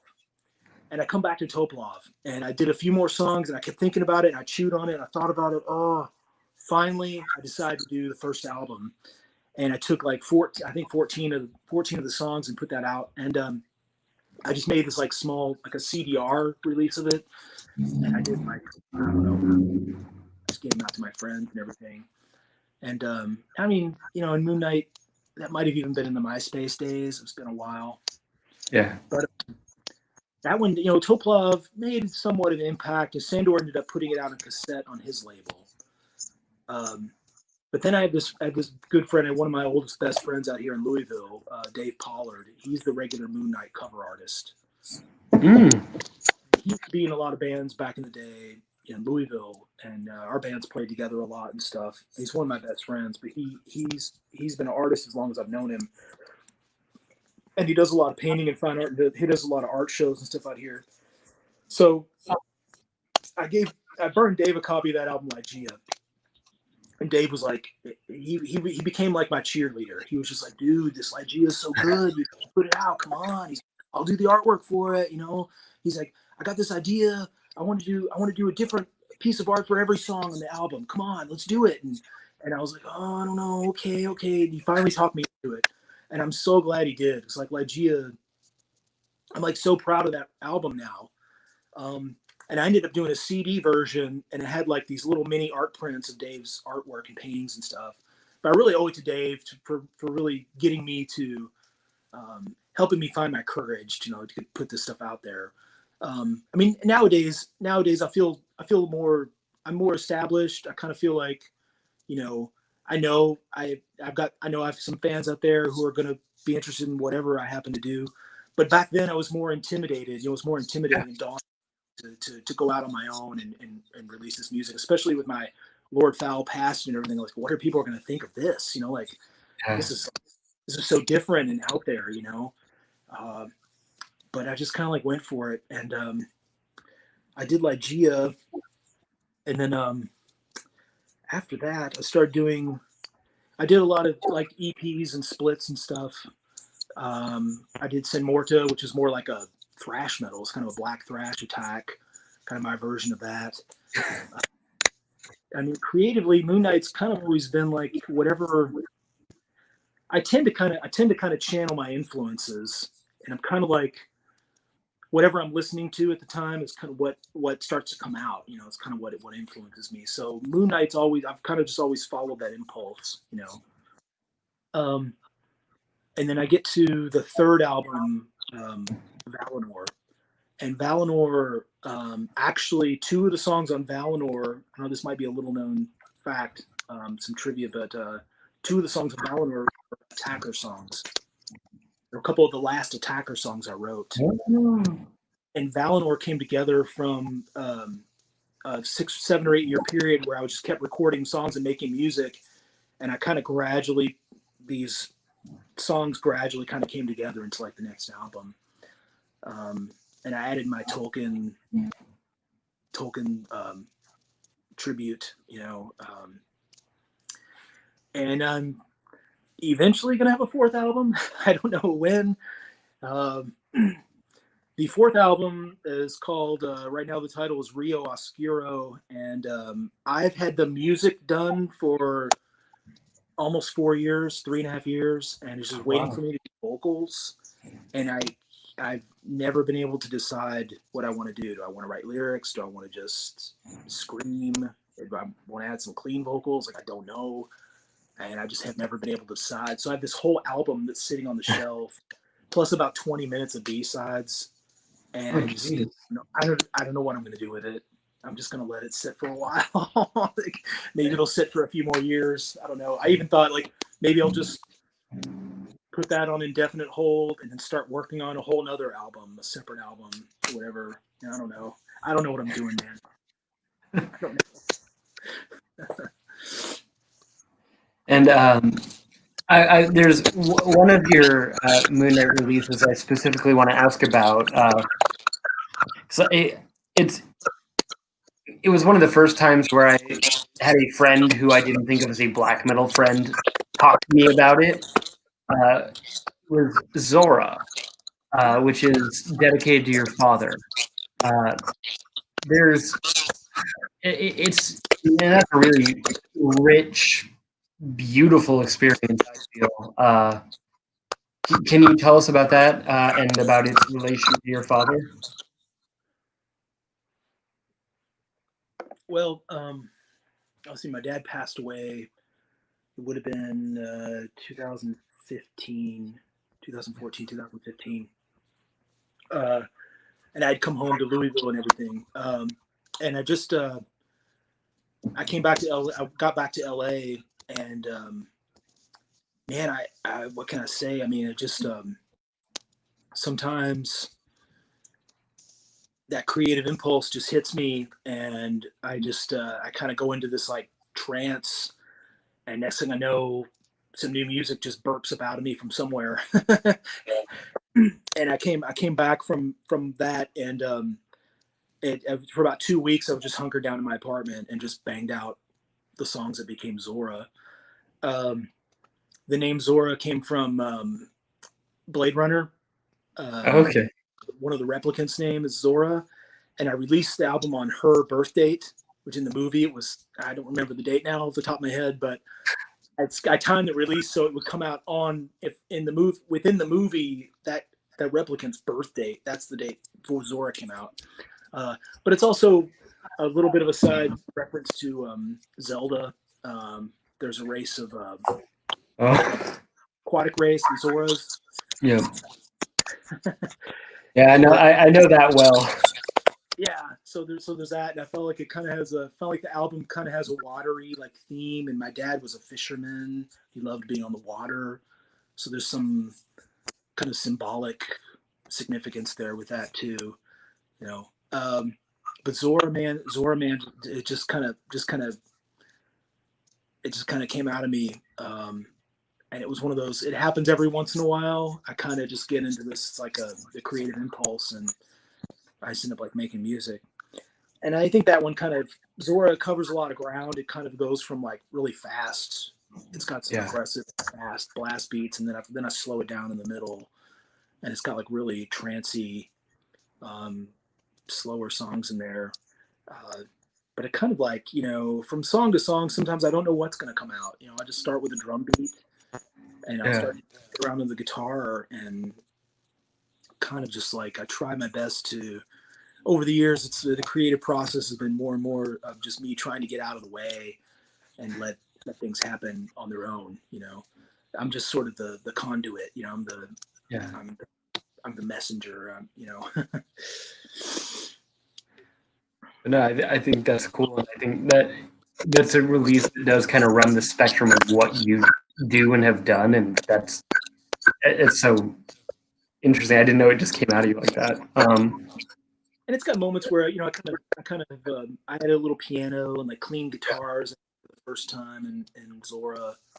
There were a couple. Moonknight was kind of stretching its sound, I think, some with that one. Yeah. Then your other long running and I'll say rapidly developing project, Vorpal Sword. Yeah. First off, is it a Jabberwocky reference? Yeah. That's where. Well, it comes from Lewis Carroll and the Jabberwocky, but I think in Dungeons and Dragons there was a weapon called Vorpal Sword, and then it found its way into the Final Fantasy games, which I think is where I heard of it. It's from the Final Fantasy game series. You could get a Vorpal Sword game. But I think Lewis Carroll, it was a nonsense word that he made up, and I think it just means like it was a powerful sword or a deadly sword or whatever, But I just thought it sounded cool. I just like the way it sounded. I like that one. And I have this notes app, and I'm constantly keeping my ears open for interesting names and phrases and words that could later become song titles or album titles or lyrics or whatever. So Vorpal Sword was kind of rattling around in my head, like, I kind of like that. And there's a couple things with how Vorpal Sword started. First, it always goes back to Iljarn and like Bone All and Akitsa and some of these bands that have punk sensibilities, but like a really harsh, abrasive edge to it. And also, I did start feeling like with Moonknight. I feel this sometimes with Moonknight. Like it's like I'm aware that people like Moonknight and that it's got some fans and it's gotten some good reception, and it does play a factor sometimes. And like the music, and I put pressure on myself sometimes. Like oh, it's got to be, if it's Moonknight, it's got to be good. It's got to be brilliant. It has to be. It can't be anything less than this stroke of brilliance or whatever. I put these expectations on myself. It's like ridiculous. So Vorpal Sword really, I think the main thing was like it was me blowing off steam. I was just like, you know what, man, I feel like you know, fuck it. I'm just gonna start a new band nobody's ever heard of. There's no expectations, nothing. It doesn't matter. You know, I can do whatever the hell I want. Um, so there was that, but then also there's I noticed a trend with like these kind of punky black metal bands, and they were kind of like noisy and everything like that. It seemed like they were kind of coming out of the woodwork. There was like more and more of those types of bands I was seeing, and like all these raw band stuff, and I was just like, you know, all right, I'm gonna like lay the smack down. I'm gonna do the gnarliest, like most abrasive, like I'm gonna do the harshest, most distorted thing anyone's ever heard before. You know, I'm gonna take distortion to another level. I want to go as far as I possibly can. I'm gonna take this aesthetic and just go to the furthest extreme where the music, I want it to be borderline just like this quivering like mass of just like intense noise, but there's a drum beat and guitar buried in there somewhere, you know. And I did that first demo, and again, it was, you know, it was like I did it like a few days. I did like 7 songs, 10,000 stab wounds, the first demo. And Sandor was a very big supporter of Vorpal Sword from day one. He was really excited about it. He was very encouraging for me and helped me get my first couple shows that I played in LA. And he, you know, he was kind of cheerleading me, and it just kind of grew from there. And I kind of feel this. I feel like I have this certain sense of freedom with Vorpal Sword because everything's kind of. I have this blanket of distortion, and that's kind of like a shield, you know, and I'm operating underneath that, and underneath this layer of distortion, I can do anything I want. I can go anywhere. I'm like, I've got this like, you know, I can go in any direction. I feel like to me, as long as I have that aesthetic, you know, and this level of distortion, then that's the only prerequisite. Then from there, I can go anywhere. And I've already got, and Vorpal Sword somehow, it just the stuff just flows out of me, man. I'm like constantly spitting out songs. I've got the next 4 demos done. The next four Vorpal Sword demo goes up to demo number 9. I've got them all. They're all, well, demo number 6 is coming soon. That's my next cassette release, the live rehearsal. Demo number 7 is finished. It's mixed and mastered. Demo number 8 is recorded. It just needs a little mix and mastering. Demo number 9 is recorded. I just have vocals to do on 3 more songs. So Vorpal Sword is a lot more. Wow. And oh, by the way, I thought I could debut this. I printed these Vorpal Sword shirts. Wow. So these are coming up soon. I'm going to try to time it so my next demo comes out. The shirts will go up for sale too. That's killer. And you also recently made Moonknight shirts as well. People are watching. T-shirts and long sleeves. My first time doing shirts on my own. Usually when I've done shirts in another band, there was someone else to help me or someone else who took the lead on the shirts. This is my first time doing on my own, and I was kind of nervous, but they came out awesome. I used a local printer named Heritage Print Shop here in Louisville, and they came out awesome. I got one of my tattoo artists in LA, Heather Bailey. She did the design, and I'm really stoked, man. And it was one of my, as a musician, you know, there's certain things that were like on my bucket list that I wanted to of accomplishments and achievements, and one of them was like putting out a record on 12-inch vinyl, and another one was having my own long sleeve T-shirt, man. You know, I wanted that since I was 19 years old. I wanted to do a band shirt. My own band was a long sleeve shirt, and I finally did it. So it was a awesome. big deal. It was a big one. I got to check off my list. Well, they look great. I still need to order one. They look wonderful. And I also wanted to say, I mean, it's interesting too because you talk about that harshness and ferocity and distortion, but you've definitely branched out into, I'll say, beautiful post-punk inspired territory with some of the Vorpal Sword stuff too. Like you're committed to an aesthetic, but you're not limited by it, and I really appreciate that. You know, I think that's cool. like I said, I feel like there's so many directions I can go in, and I do flirt with shoegaze and dream pop, post punk and goth and industrial and all those different styles. And I actually have a group of songs that are so shoegazy and they're like really dream poppy, but they have Vorpal Sword distortion, and it's like I, they're just sitting on the shelf right now. Someday I might do something with them, but they're even more. Yeah. But I listen to a lot of it's mostly black metal and shoegaze and indie pop music. That's like mainly what I listen to. So those influences are coming through all the time, and I'm really happy to like incorporate that stuff. Yeah. I mean, it comes through wonderfully. And your art with Vorpal Sword too, I wanted to ask about that. It reminds me of like an alteration on like a lot of the traditional tarot art.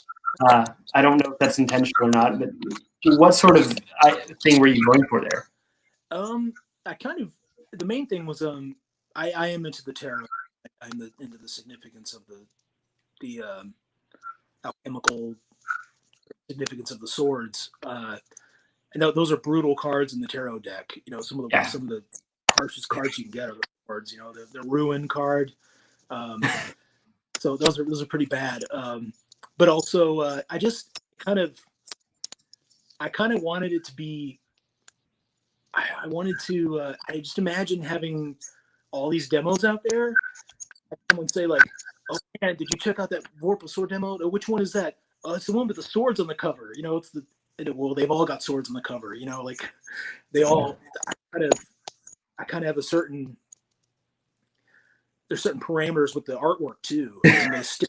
It's always going to be a sword, and we're just going to come up with different configurations and arrangements. But I just go on Google and find like medieval clip art of medieval swords, and I just keep trying to think of different ways to rearrange them. And I might change the color some here and there. I think on Deformer actually. Deformer, yeah.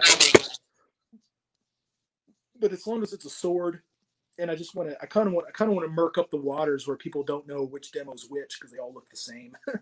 I kind of like that idea, and also I kind of committed myself to Vorpal Sword. Vorpal Sword will never do a real album. I'll never have a Vorpal Sword. I'll never call a Vorpal Sword release an album. It'll always going to be demos. To me, there's something symbolic about a demo. To me, the demo is kind of represents. It kind of sets people's expectations first off. Like you're not going to get this polished, fancy product. If it's a demo, you're expecting it to be rough around the edges and kind of raw, like a little more primitive. So like I like that, but also I like the idea of a demo. And like a demo to me is the band where when a band is just an idea and in your head and you're talking about it with your friends, you kind of exist at this point of infinite possibilities. You can go in any direction, anywhere. It can become anything because it lives in a state of potential. It's in theory. And when you put out your demo, you're taking the first step forwards. You're crossing the abyss, and it's going from being an idea into being reality. You're summoning it forth. It's manifesting for the first time in the world. And to me, that's a courageous and beautiful step. Summoning something new into reality, into existence. It's kind of like it's giving birth in a way. And I just decided with Vorpal Sword, I'm just going to hang out in that spot for a while. I'm just going to stay there and try to capture that moment over and over and over again and just release demos. And there's a way, in a way I'm kind of hoping to keep that freshness and that exciting newness to it, every time. And my goal is to get to demo number 100. I don't know if I'll make it or not, but we'll see. Yeah, no, I mean, I like that because I always feel like demos have no parameters, whereas an LP is a statement of intent. Right, yeah. I feel that way about an album. An album is a statement. This is like but a demo, I don't know. I feel like you just have more freedom. There's no expectations on it. No one's you know, it's like I feel like you have more freedom. Yeah. So I'm kind of trying to capture that moment and stay there, just hang out there in that spot, and keep doing demos. No, I love it. Moving to more, I will say, dire real world things. With the pandemic, you've taken to issuing some digital versions of things that maybe we hadn't seen as much. Oh yeah. Uh, and a particular note I thought I found "Pray for Snow" really interesting. Oh yeah. Can now for those I realize some people watching may have heard and some people haven't.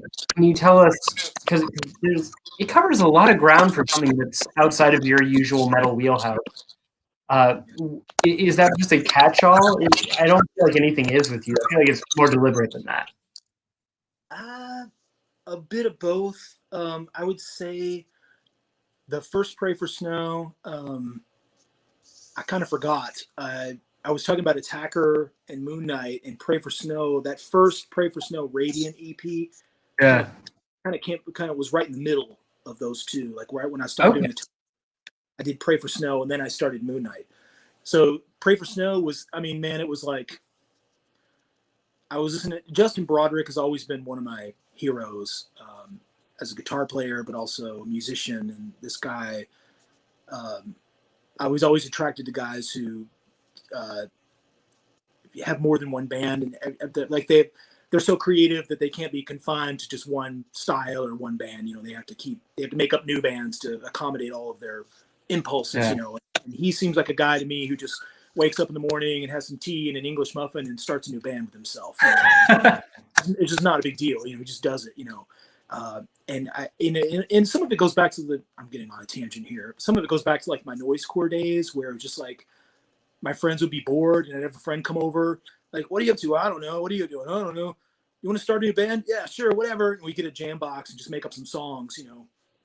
And so I have a very casual attitude about starting new bands. It doesn't just, it's not a big deal.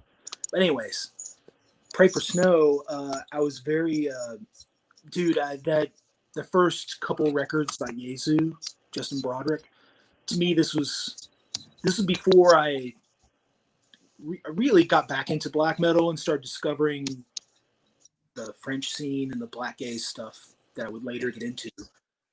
Justin Broderick and Yezu, this was the first time that I felt like somebody had taken something so heavy and this metal sound and combined it with something so pretty. And he was just in your face about it. He was like, he didn't get, it was pretty and beautiful. And he was almost like giving you the finger, just like with this, it was unapologetic, it was unabashedly beautiful and pretty, Yeah. and uplifting. And it just absolutely floored me. Those first couple Yezu records, this is it, man. This is the greatest. At the time, it was like the greatest music I'd heard. And that first Pray for Snow was directly influenced by Yezu. It was me basically saying like, okay, here's what I'm listening to, and this is my version of it. Boom. And that one I did on a CDR. I did like, I don't know, man, less than 50 copies, and just gave them to friends and stuff. But I kind of like, I'm kind of always writing and recording music. I kind of just have this constant ongoing process, and I kind of constantly spitting out songs, and they're in different styles and everything. And sometimes I have these these little stepchildren that I don't know what to do with. They're just kind of like out there on their own, and they don't really fit with my other releases and everything. And what happened with the Moonknight, the Pray for Snow in Heliopic, which is the second album. I just had enough leftover songs, but eventually they started to like kind of come together, and I'm like, this is pretty different. It doesn't sound anything like the last Pray for Snow. And even the songs to each other are different from, one will be like neo folk, and then I'll go to like Boards for Canada, like electronica, and then There's some Radiohead influence in there, and it's kind of all over the place. But it just so Pray for Snow started out very deliberately. It was a singular concept I had, but it became more of a catch-all for like all these stray ideas I had. Basically anything that's not metal, and I kind of consider it the stuff that leans more on the pop side or the folky side or the non-metal side. Like I have ideas for more Pray for Snow, and I want to do more of the folk songs. You know, I want to do more of my. Yeah. I'd like to do an album of cover songs on acoustic guitar. Who's at the top of your list? Who do you want to cover? Who would I want to cover? I'd probably do a Beck song. Beck. I know we've talked about him before. Yeah, I know. That's a shared love there. Yeah, he's another guy like Justin Broderick. I mean, even though all of Beck's music's just done under the name Beck, but this is a guy who's he has so many different, especially if you go back to his older stuff. Oh yeah, he has like death metal songs and like experimental noise and punk and like weird psych folk and all kinds of, the guy's like imaginations all over the place, and he was an inspiration to me. Beck. I'd probably do an old U2 song, maybe a Cure song. I don't know. I always want to cover like Carpet Crawlers by Genesis. Like I like the Genesis, just stuff like this, some random ones like that. PJ Harvey, maybe do cover her. She's one of my favorite singers. Yeah, maybe I don't know. I did Drunken Sailor on in Heliopic, which was a traditional sea shanty. yeah. And I learned that when I was in middle school in my music class. We used to sing that, and I remembered it all these years later. And I don't know what happened. One day I was like, "Wow, I remembered that song," and I was like, "Wait a second, man! You could slow that down, and that would be a really cool, like depressing, like folky type song. I should do that, And I got the idea for that. Oh man. I actually have a tape that somebody made of sea shanties, like a sea shanty compilation. Really? Oh wow. Yeah, Cool. there's a dungeon synth label out of Omaha, I want to say, called Moon Worshipper. I know that one. Moon Worshipper Records. It's just like dungeon synth and weird black metal noise out of Omaha. I'll link you to him later. I really love a lot of the artists he works with, so I try to keep up. Also, because I think the Midwest is fascinating in a lot of ways, for a lot of reasons. But in an order, maybe pre-pandemic, so 10 years ago, but probably 9 months ago. In an order, he just included a mixtape he made of sea shanties. Really? And it's really cool. One of them was a song that was familiar to me. It was like "Roll the Old Chariot Along," but the rest of them I did not know. I'm not well versed in it, but they all sound really cool because they got that kind of call and response thing going. Yeah, right.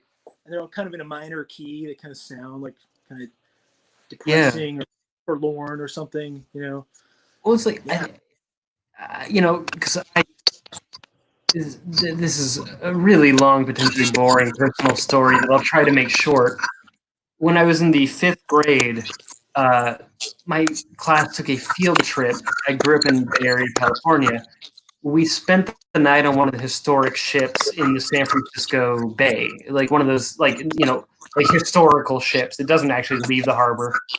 And we were pretending to be the crew to get the feeling of what it was like in the late 1800s or early 1900s. In San Francisco. I'm not sure what I learned from that, but one of the things they taught us, when you're doing your work on the ship, was they had us learn a few shanties to sing because it was designed to carry the rhythm of your work. So, if you're pulling rope, it was to the pace of these songs, and the way the lyrics were, back and forth, so that the crew would sing to whoever was leading the chant. And it was meant to be things that would easily carry on the wind if it was stormy. Wow. Oh man. So there's like I don't know. There's like a. It's like a survival purpose to it. kind of practical genesis behind the song. Like, Yeah. wow. It's No, and I thought it was so cool. Like, it's interesting. I don't remember anything else about it. I'm sure I was supposed to learn all sorts of things about teamwork, bonding, and history, but I just remembered clearly I was meant to be a music nerd. Like, I remembered the words to the shanties and what their purpose was. You know? That's pretty awesome. I thought it was really cool. We didn't get to have grog, but we were also 10. And then one other release in your catalog that I found interesting. I mean, we could do this for hours, but I'm limiting myself here. Was under your own name, you've got music for tinnitus. Yeah. Okay, so obviously, I think that is not a unique struggle. A lot of musicians I know have tinnitus to varying degrees. Can you explain the purpose of that album for you? Because I thought it was really interesting, and just how you tend to do that.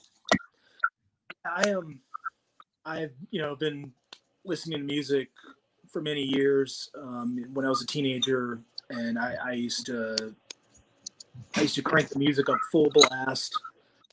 And I played in bands for many years. I've been going to shows for many years, and eventually, I could kind of damage my hearing. I actually remember the exact show it happened at. I went to see Cold Cave, and I was right in the front on the right side. So there was a speaker just like blasting right into my right ear, and I'd always come home for shows and had some ringing in my ears, but it would pass after a year or two.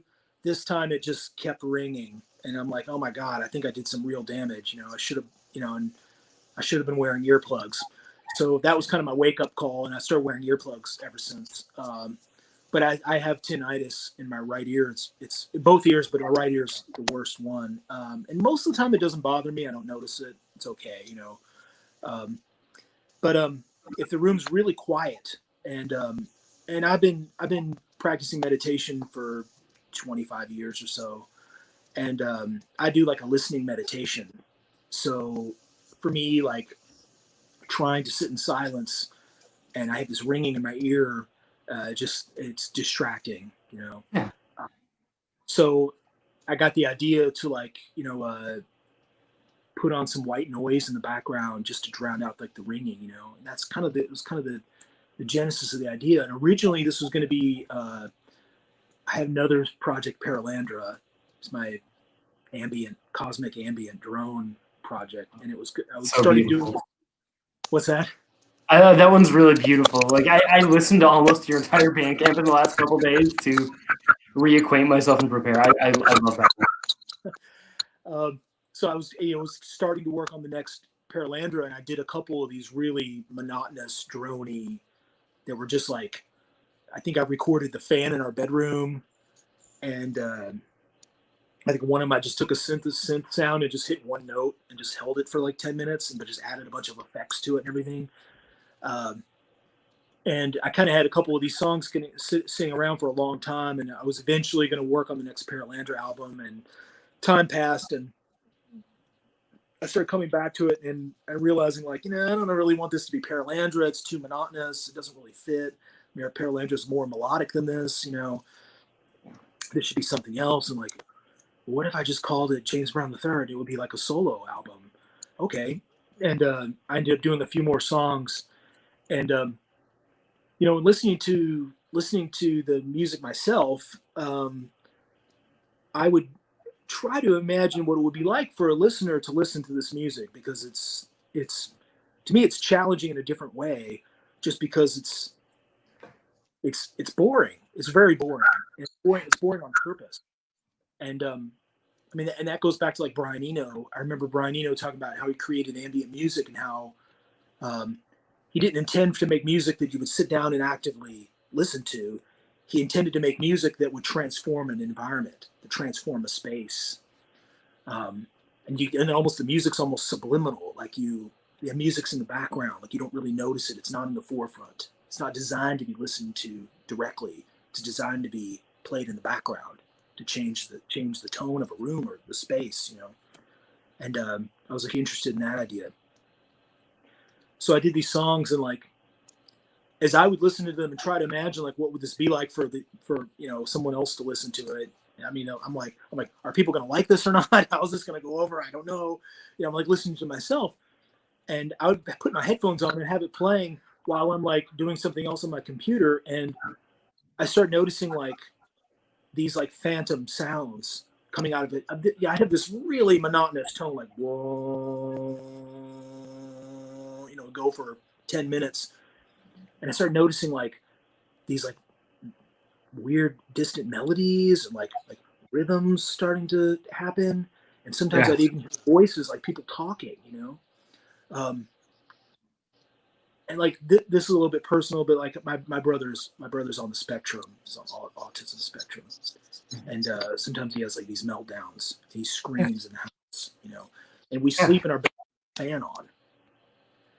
So when I'm hearing, I'm right next to the fan in our bedroom, the fan noise is going, and sometimes I hear phantom. It's like, is that my brother? Is that Jeremy upstairs? Like I hear his voice, and I shut the fan, listen, and I hallucinated it. I imagined it, and like I got fascinated with that idea of like, well, there's imaginary sounds. What if I put some Easter eggs in these songs and like hid some things in there and kind of buried things, and people that took the time to sit down and listen, because that album's an hour long, and it's a tough one, man. It's like an hour, But if someone, it's a dedicated listen. Huh? It's a dedicated listen. It's a dedicated listen. So if someone's got the guts to like hang in there and like listen to it, I wanted to reward them with like some Easter eggs. There's some subtle things like buried in the mix. So I like that idea of like you hearing a sound and be like, wait, did I hear something, or is there something really there? I don't know. It kind of messes with you. But I was pretty stoked at how that one came out. I don't know if it's worthy of like a physical release, but I was definitely happy to put it out in my digital series.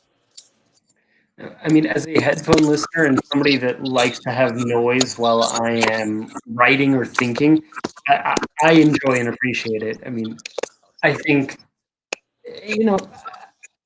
inherently, I have probably less than you, but I'm looking at just a small portion of my 2,000 odd tapes here.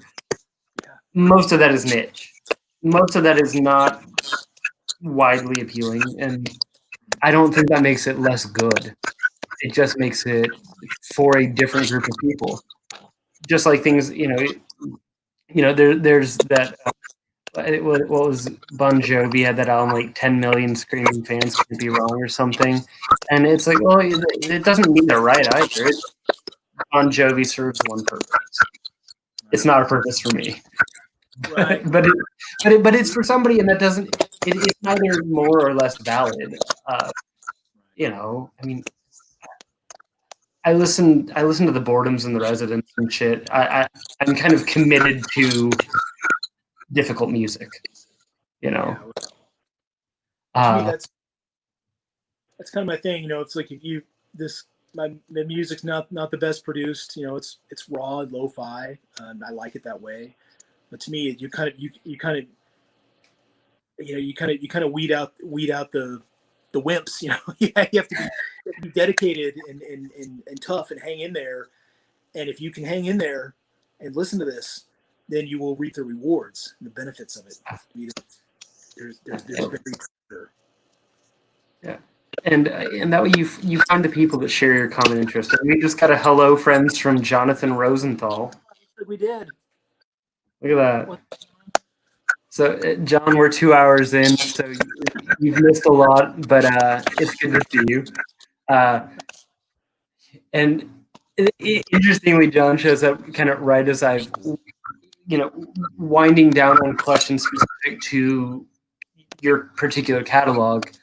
I wanted to talk, though, about the nature of Rising Beast recordings, because you run a label that serves exclusively, to the best of my knowledge, as an outlet for your own work. Yeah, you haven't put out anything you're not involved in on it, have you? There was a few, yeah. I had a period there where I started to branch out and put out some other bands' music. Okay, that's what I thought. Started with You Monomom. What's that? I remember for a while you served as a distro for a lot of stuff, but I wasn't sure you put out a lot. I've been doing the distro, and I had a much bigger, wider distro too. Yeah. I was doing other bands. I started with Monomom, this Australian band, death metal band, and it was a side project of the guy from Altars. And I came across that on the blog somewhere or something like that, and I was like so excited about it. I'm like, this is fucking killer. I like contacted the guys. I'm like, I don't normally do this, but I'll put your tape out. And that one was really well received and encouraged me. And I put out more. I did the Altars album on cassette. I did this band Vilifier. I did Phobanoid from Italy, which is like, yeah, we saw him. Is so good, so good. Like I'm always in awe of Michaela and Lord Phobos and what he comes up with. And actually, I was remembering I saw you at the Eternal Warfare Fest in Portland. Yeah. That's the last time we saw each other. We watched Phobanoid together. Yeah, I got to see them. And that was one that was like kind of a cult favorite, and I never thought I'd see it live, let alone get to and then like I was interested in that fest. When I found out Phobanoid was playing, I'm like, that's it. I'm gonna make this happen. I bought it. I bought tickets and like we're going. Yeah.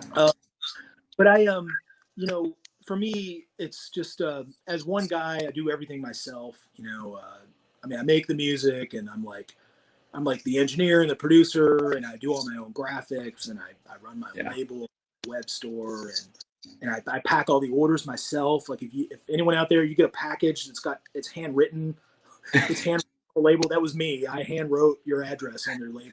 I do everything literally myself. I'm a one-man operation. So for me to put out one tape, it's a lot of work. It's a lot of work, and it's like and a lot of resources and everything. And after doing several tapes of other bands, I'm just like, man, I have a really finite amount of time and energy and drive and resources. Like I can't keep putting out other people's music. And I started getting to where bands were contacting me all the time. Bands would hit me up to put their stuff out. I'm just like, I can't anymore. So I kind of closed everything off and made it private. So I just released my own stuff. Not to say I never will release anybody else's music, but right now it's just mine. And my distro, I've scaled it way down. I used to hustle and trade releases with a bunch of labels, and I wanted to have this awesome like cassette distro, like a Caligari Records or something. That guy has so many tapes, I don't know how he does that. I don't know where he gets all. I'm amazed because I keep up with this stuff pretty good. Yeah, I'm all right. I scroll through Caligari Records. I'm like, who are all these bands? Like, where does he get all these tapes at, man? Yeah, no, a lot of his stuff is more thrashy than I personally go, so it's easier for me to say, okay, but it's still, I met him a couple times when I lived in Tampa, because that's where he's based out of, or at least at the time. I have no idea what he's up to now, but there's dedication there. Again, like when you're meeting another lifer geek, and that's him. So we were asked by John, did you put out a Lightning Sword of Death tape? I forget. Yes, I did. I put out I think it was their first album, The Golden Plague. I think blackmetal.com had put that out on CD previously. And we're really good friends with Lightning Swords of Death back, when they were active. Harassor and Lightning Swords played together a bunch of times, and we're all good friends. Farron, the singer, his wife Courtney worked at Amoeba with us, and those guys were always regulars in the LA scene. So it's kind of pretty natural thing for Jeremy from Lightning Swords is the one who asked me. He's like, hey, would you be interested in Lightning Swords was getting ready for a new tour. I think they were going to tour again. And he's like, man, we'd love to have a something for the tour? Do you want to put out our first album on cassette?" And I think I did. God, man, I think I did 200 of those, and I gave the band 100. I think we split them. But yes, I did do a Lightning Swords of Death tape.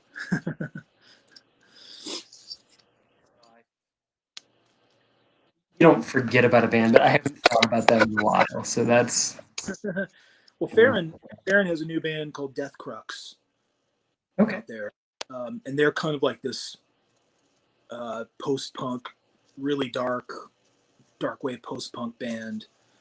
Not dark wave. They don't really have synthesizers, but it's kind of like I'd put them in there with like Beast Milk or Rope Sect or Okay. Great Pleasures, come along those lines.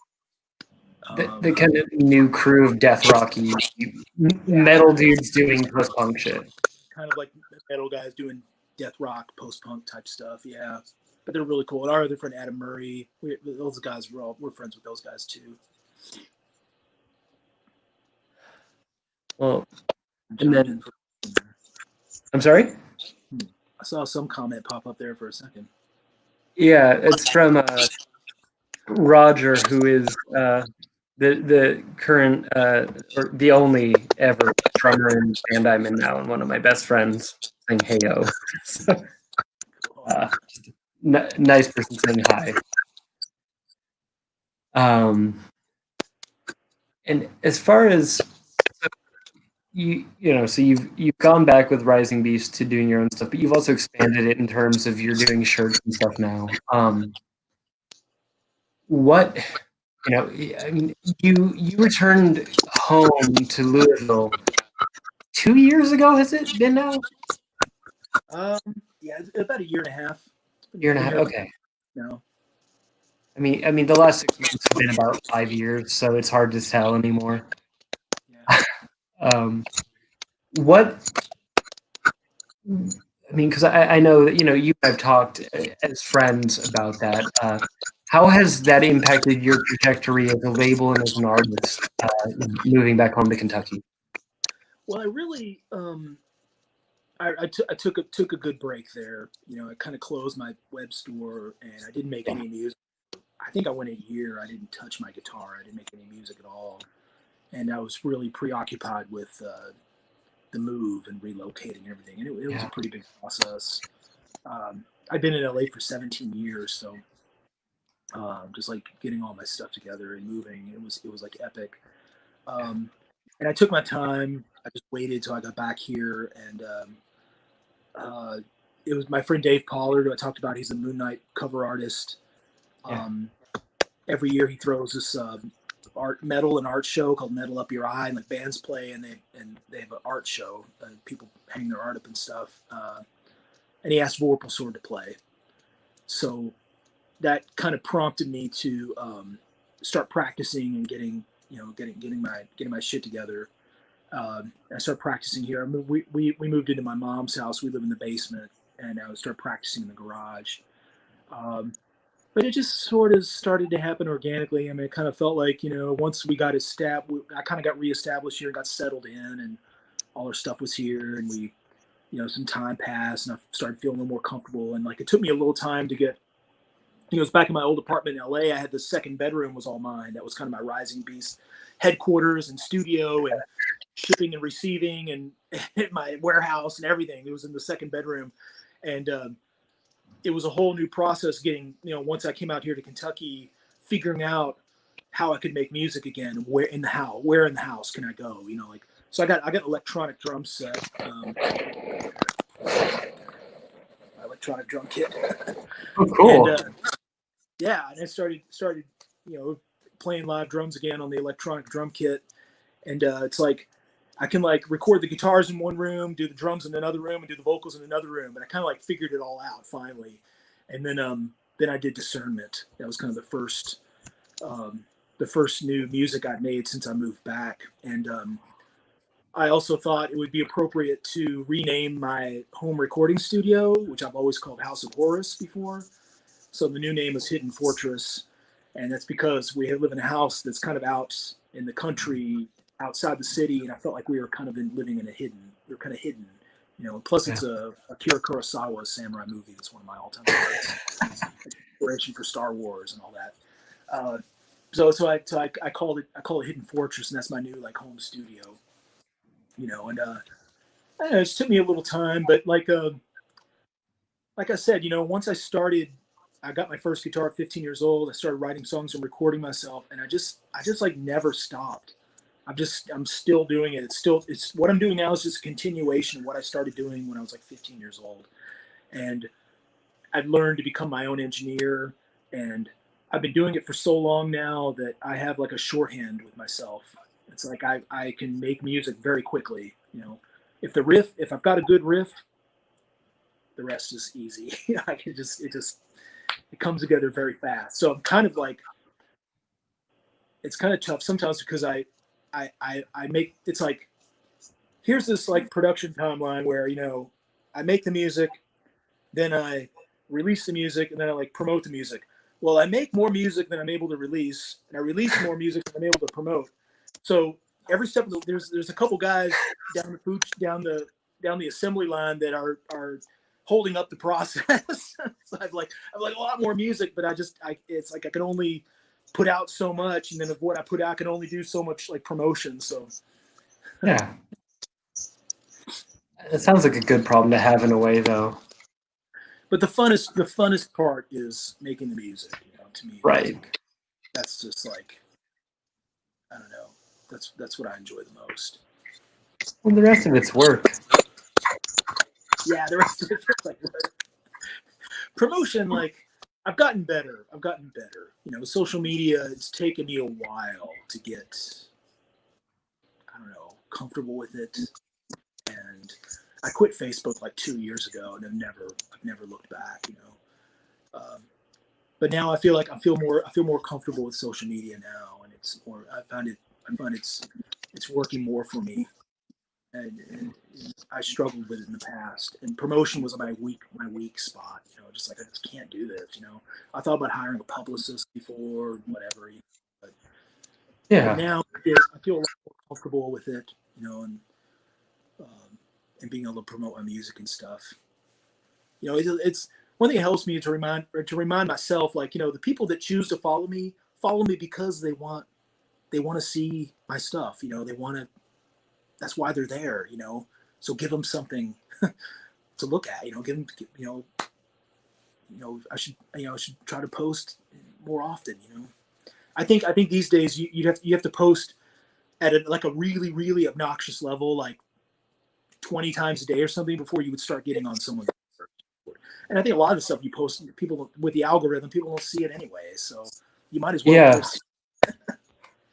No, it's. I worry about annoying people, so and it's like, well, I also don't want to be invisible. So I get that. Right. Tough. But I'm not a salesman. I would make a lousy salesman. Like if I was selling someone a car, and be like, "Oh, check out this really nice car. This would be really great for you." And the person's like, "Well, we're having financial trouble." I'll be like, "I understand. Thanks, anyways." Yeah, no, I'm human. I'm too nice, or I don't know. I can't do it. I'm too sensitive. I can't do it. Not a salesman. Thank goodness that most born salesmen they're not people I'd like to know as well.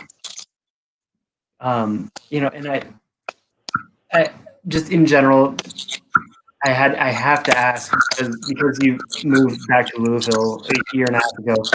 Obviously, the last few months have been extreme everywhere with the pandemic and everything, but obviously, with the nature of the entire history of the Black Lives Matter movement and then the death of Breonna Taylor, what is it like for you there? Because I'm outside of this and I'm aware, and I've given to some of the charities working. What does your life look like? Well, when we were in California, we were it was a Democratic stronghold. It was a blue, about as blue as you can get.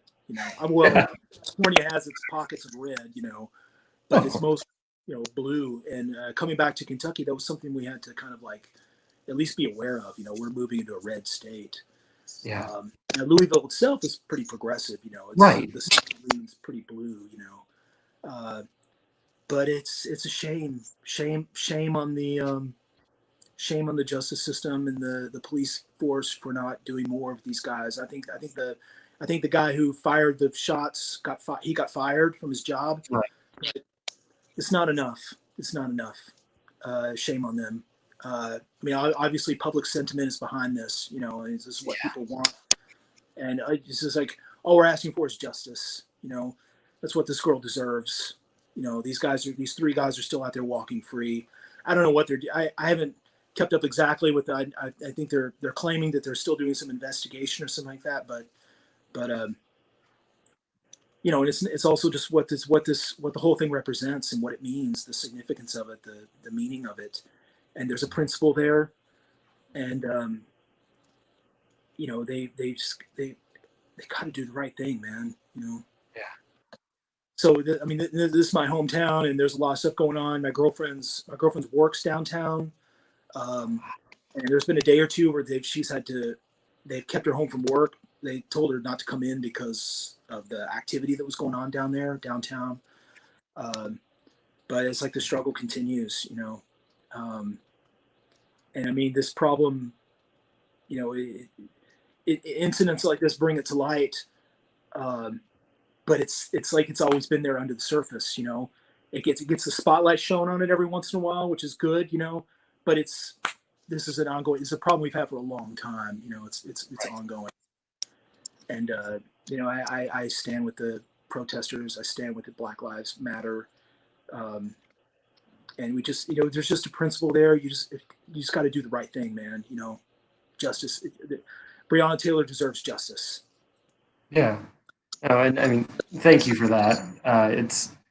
It's wild to me how, you know, I think I've lived in blue and red and in between, and it's wild to me still thinking that acknowledging the autonomy and right to safety of another human being is at all controversial. And I'm glad that your community is rising up the way it should. America, it's a shit show right now, man. It's a shit show. Yeah. You know, there's a lot of work to be done to improve things. We're in a tight spot. Man, my phone battery is getting really low. I'm afraid it's going to die, so I either need to plug it in, or I could move it really quick. And Sure. I only have a couple more questions for you anyway, so whatever works best for you. what if I rotate this? That seems Looks beautiful still. still. That's okay. Hold on a second. I'm gonna try to move this over to my phone where my phone charger is, and then I might even have to Go ahead. No rush. put this around. Whew. Okay, my phone has power again.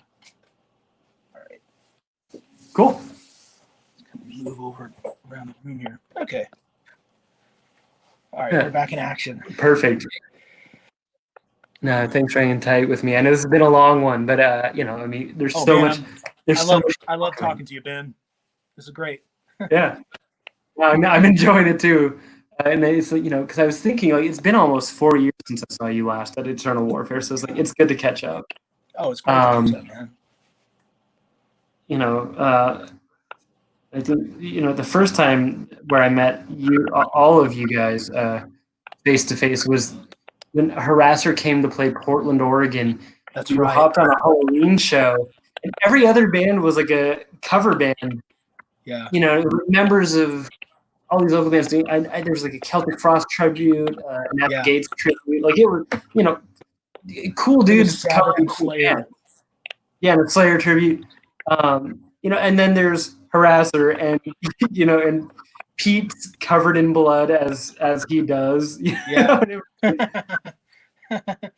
Oh, you man, know, and it was so fun. So we were touring in support of Its Unknown Depths, and we were out for about 2 weeks, and we've been trying to get a show in Portland, and it was I think we were a little late to the game, like trying to book that show for that date. Right.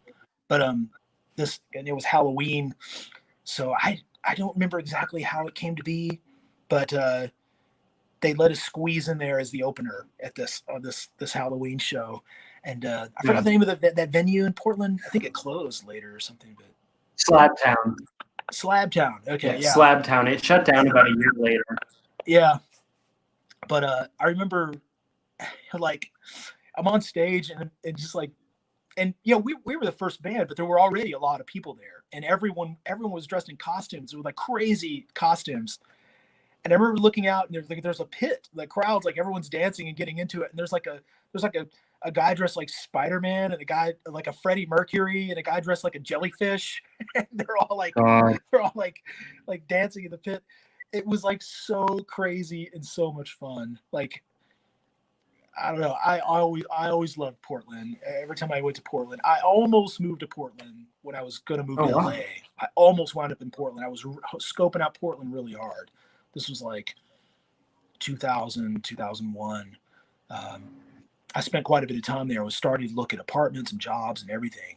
But I ended up, one thing led to another. I ended up going to LA. But I really liked Portland as a city. I'm glad you moved to LA because of all it did for you creatively. But yeah, that was a really fun show. I mean, that venue, I saw most of the cool shows I saw there. I saw at that spot in just that 1 year that I had when they were still open. And then I wanted to leave you with something kind of as a denouement of sorts, a parting question, to kind of ease us back into not being on camera here. And especially, a lot of people have struggled with this, but I think knowing your nature, you won't. Which is what, I mean, now we're more than halfway through 2020. What would you say are the records that have come out this year that have most excited you? It could be one record, it could be 10. I don't care. What's got your ear and your heart? I backed off. I'm not digging as hard these days. I've backed off some. I'm not like checking out as much new music. So far, I really like that Axis of Light. That was one I was really anticipating. One of my favorite bands is No Joy, a shoegaze band, kind of dream pop. They have a new album coming out next month. I'm like really excited about that. Let's see what else has come out this year. I'm pretty excited to have Yezu return. Justin Broderick has said he just released that new 5-song EP, and he said there's a new album coming later this fall. So, I mean, he's one of my all-time heroes. So I'm pretty excited about that one. What else have I checked out this year? Matt Berry has a new record on the way. Yeah. I'm pretty excited about that. I love that guy. He does like a really awesome take on the 60s psychedelic folk. Oh, absolutely. God, he's so brilliant. He's got the greatest voice, man. Like, I mean, I love him. This other guy, Jorge Elbrecht. Yeah, oh my God. Man. Yeah, that guy. I first heard him last year with that kind of psychedelic black metal thing. Was it Coral Cross? Yeah. Coral Cross. Yeah. And I forget how I came across it. It wasn't out yet. I don't think I got a promo though. Like I just heard it somehow, like a couple songs, and I was like, oh shit, this is really weird. And then like I started following him on social media, and I'm like, oh, you're making music with Ariel Pink? Like what? Yeah. Like that's amazing, but also like what? Yeah, like that's where I started getting into like that label Mexican Summer. They put out a lot of great stuff, and No Joy has been on that label, Tamarin's been on that label, Ariel Pink's been on that label, and there were all these bands that I really loved, and I'm always looking at the liner notes and credits and stuff like that, and it just took me a while. It was slow to like connect the dots, and I started realizing like, wait a second, there's like one guy who's like behind all this. He's recording these bands and engineering them. This guy, Jorge Elbrecht, who is this guy? And then I realized he has his own music. He's like makes music of his own. And oh man, he's like fantastic. He has a solo album called Here Lies. And that's like my favorite one because Here Lies is kind of like a sampler of all of his different styles. And he has different alter egos. Coral Cross is his like psychedelic shoegaze black metal band, which is great. And I feel like I'm like, this guy should record more black metal bands. He's like really good. Like he does everything himself. And another part of appeal for me, another thing I like about him is he records it all himself. He's an engineer, so he like writes and records and everything and puts his records out himself. So yeah. But he has like a kind of a dark wave synth pop new wave project called Gloss Coma, and then he has and that's so good, man. And then he has a like a sunshine pop, another like 60s psychedelic pop thing called Presentable Corpse, and that's probably my favorite one out of all of his bands. So he just did a Gloss Coma LP not too long ago, but he's working on a Presentable Corpse LP. Oh shit. Yeah, I'm pretty excited about that. But basically, I started following him on social media too, and it's like, and he also produces and records all these other bands. So pretty much anything the guy touches, I'm at least gonna check it out. At least want to see what he did. Yeah, well, especially because it seems like he's hit on your trifecta of, weirdo pop, shoegaze, and black metal. Like that that's you. Three great tastes that go great together. They do.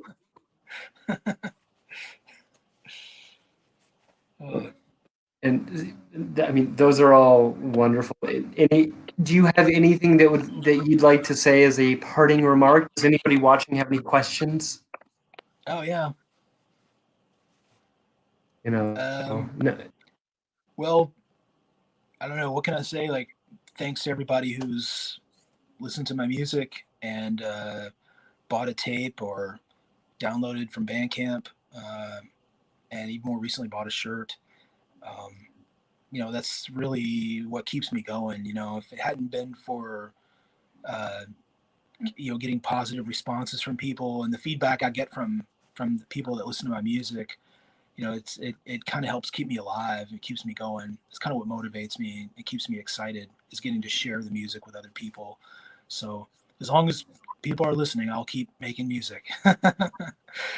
And I feel like as long as I have ideas and as long as I keep thinking of new things to do, I'll keep going. I have a lot more on my schedule planned, and I'm hoping to really step up my merch game here. I'm making some masks. I have masks on the way. So I'm gonna have Rising Beast masks. You should make the cat harasser one so that it makes you look like the kitten from Astropsychosis. Oh, that's a good idea. Like the bottom half of a cat's face. Yeah. Yep. Your face is a cat's face. I don't. Just a thought. That's yours for free. You can have that idea. Thanks. I'll give you some royalties. Either that or a mask that makes it look like you're Pete, but it would need to be really long. Yeah. like a bandana or one of those gaiters, like the long gaiters that people wear, and you get we make Harassor face gator things, and it looks like Pete's face, but it's all bloody. His beard. That would be awesome. There you go. That'd be so good. I'm totally into it. It'll be great. Well, thank you so much for taking the time to talk to me. You can tell I've grown very sweaty during this because the heat and humidity killed me. I'm sorry it's so hot. No, you didn't make it that way. Brooklyn did. It's just what it is. It's summer. I've had a blast. That's why I drank some refreshing beers. Awesome. But thank you for your art. Thank you for your friendship. Thank you for taking the time to talk to me. Thank you so much, Ben. It's so good to see you like this and get to catch up with you and everything, man. I feel like I could talk to you for hours. Same. And I have a lot of things that came to mind while we were talking that just feel more like a one-to-one conversation, not because they're like bad or secret, but just like there's so many bands I want to talk about with you and be like, have you heard that? So, Anytime, man. definitely expect some messages from me in the next couple hours. Yeah, bring it on, man. I'd love to hear from you. Right on. Sounds great. And if anybody's still watching this after 2.5 hours, send James a message. He's really social, and given that you like to start bands, who knows, your next collaborator may send you a DM soon. Who knows, man? You never know what can happen. Nothing is written. Well, and especially it's a pandemic. We've all got a little more time at home to create. Right. Well, hey, be safe. It was great talking to you, and I'll be in touch. Thank you, man. Have a great night. Thank you so much, Ben. Talk to you soon. All right. Later, James. Bye-bye. All right. Thank you, folks, for tuning in. I hope you enjoyed that as much as I did. That could have gone on longer and longer, but I'm trying to respect the sanctity of time for all of you. And you can see I'm like shiny now from sitting in my living room for a couple hours without any sort of climate control. So I actually don't have a guest scheduled for this Friday yet. I might soon, but that's all in the works. So the next scheduled guest that I know of that I have is coming up a week from Friday, and that will be announced soon. It's one that I hope that you'll all like. It's a band that's getting attention in ways. I like to balance bands that are in the underground, but also talked about, and hopefully bands that will soon be talked about. So hopefully you'll enjoy that conversation to come. I've got a couple new articles coming out in the week to come, and I'm still doing my thing where I stream video games on Twitch because I'm at home. And like many of you, I've been stuck home for the last few months, but I've also been stuck home due to being a disabled person for the last year and a half. So I've kind of come to the point where anything I can do, if I can make it social, I'm making it social. So if you want to watch me play video games, I'm going to be doing that tomorrow, probably between 11 and 1-ish. I'll announce it on my Twitter. Thank you for being here. If you want to support James and what he does, I'll be editing this video to include links to his stuff in the description as Rising Beast, and under his many aliases, it's just going to be under the Rising Beast Recordings Bandcamp. There's so many good projects that you heard us talk about there. I'll also link to his Instagram and Twitter so you can keep up with him there. Additionally, if you want to follow me on social media, you probably already do, but those will all be below, as well as a link to my Patreon, which I get a disability check, but I'm not getting rich. These videos do cost me money to make because I have a subscription to StreamYard, which is a wonderful platform that allows me to do these interviews and just stream to YouTube. But it costs me a significant sum, at least for somebody who's not rich. So if you have $1 or $2 a month to throw my way so I can keep doing these, that's cool. And if not, that's also cool. I'm just so glad that you're here. It's so cool to have a community where we all come together over this very unique interest. So thank you for being here. I'm going to be filming some more videos offline as well to upload. I've got a couple interesting beers that I'd like to do actual specific beer reviews of. So hopefully on my end, I've got some interesting things coming for you. And between all those Vorpal Sword demos James mentioned and Vorpal Sword shirts to come, it sounds like he's got a lot for you in the near future too. It sounds like September 1st, maybe an interesting date. So thank you for being here. This has been another episode of Black Metal and Brews. And stay safe, stay sane, and I will see you all very soon. Cheers.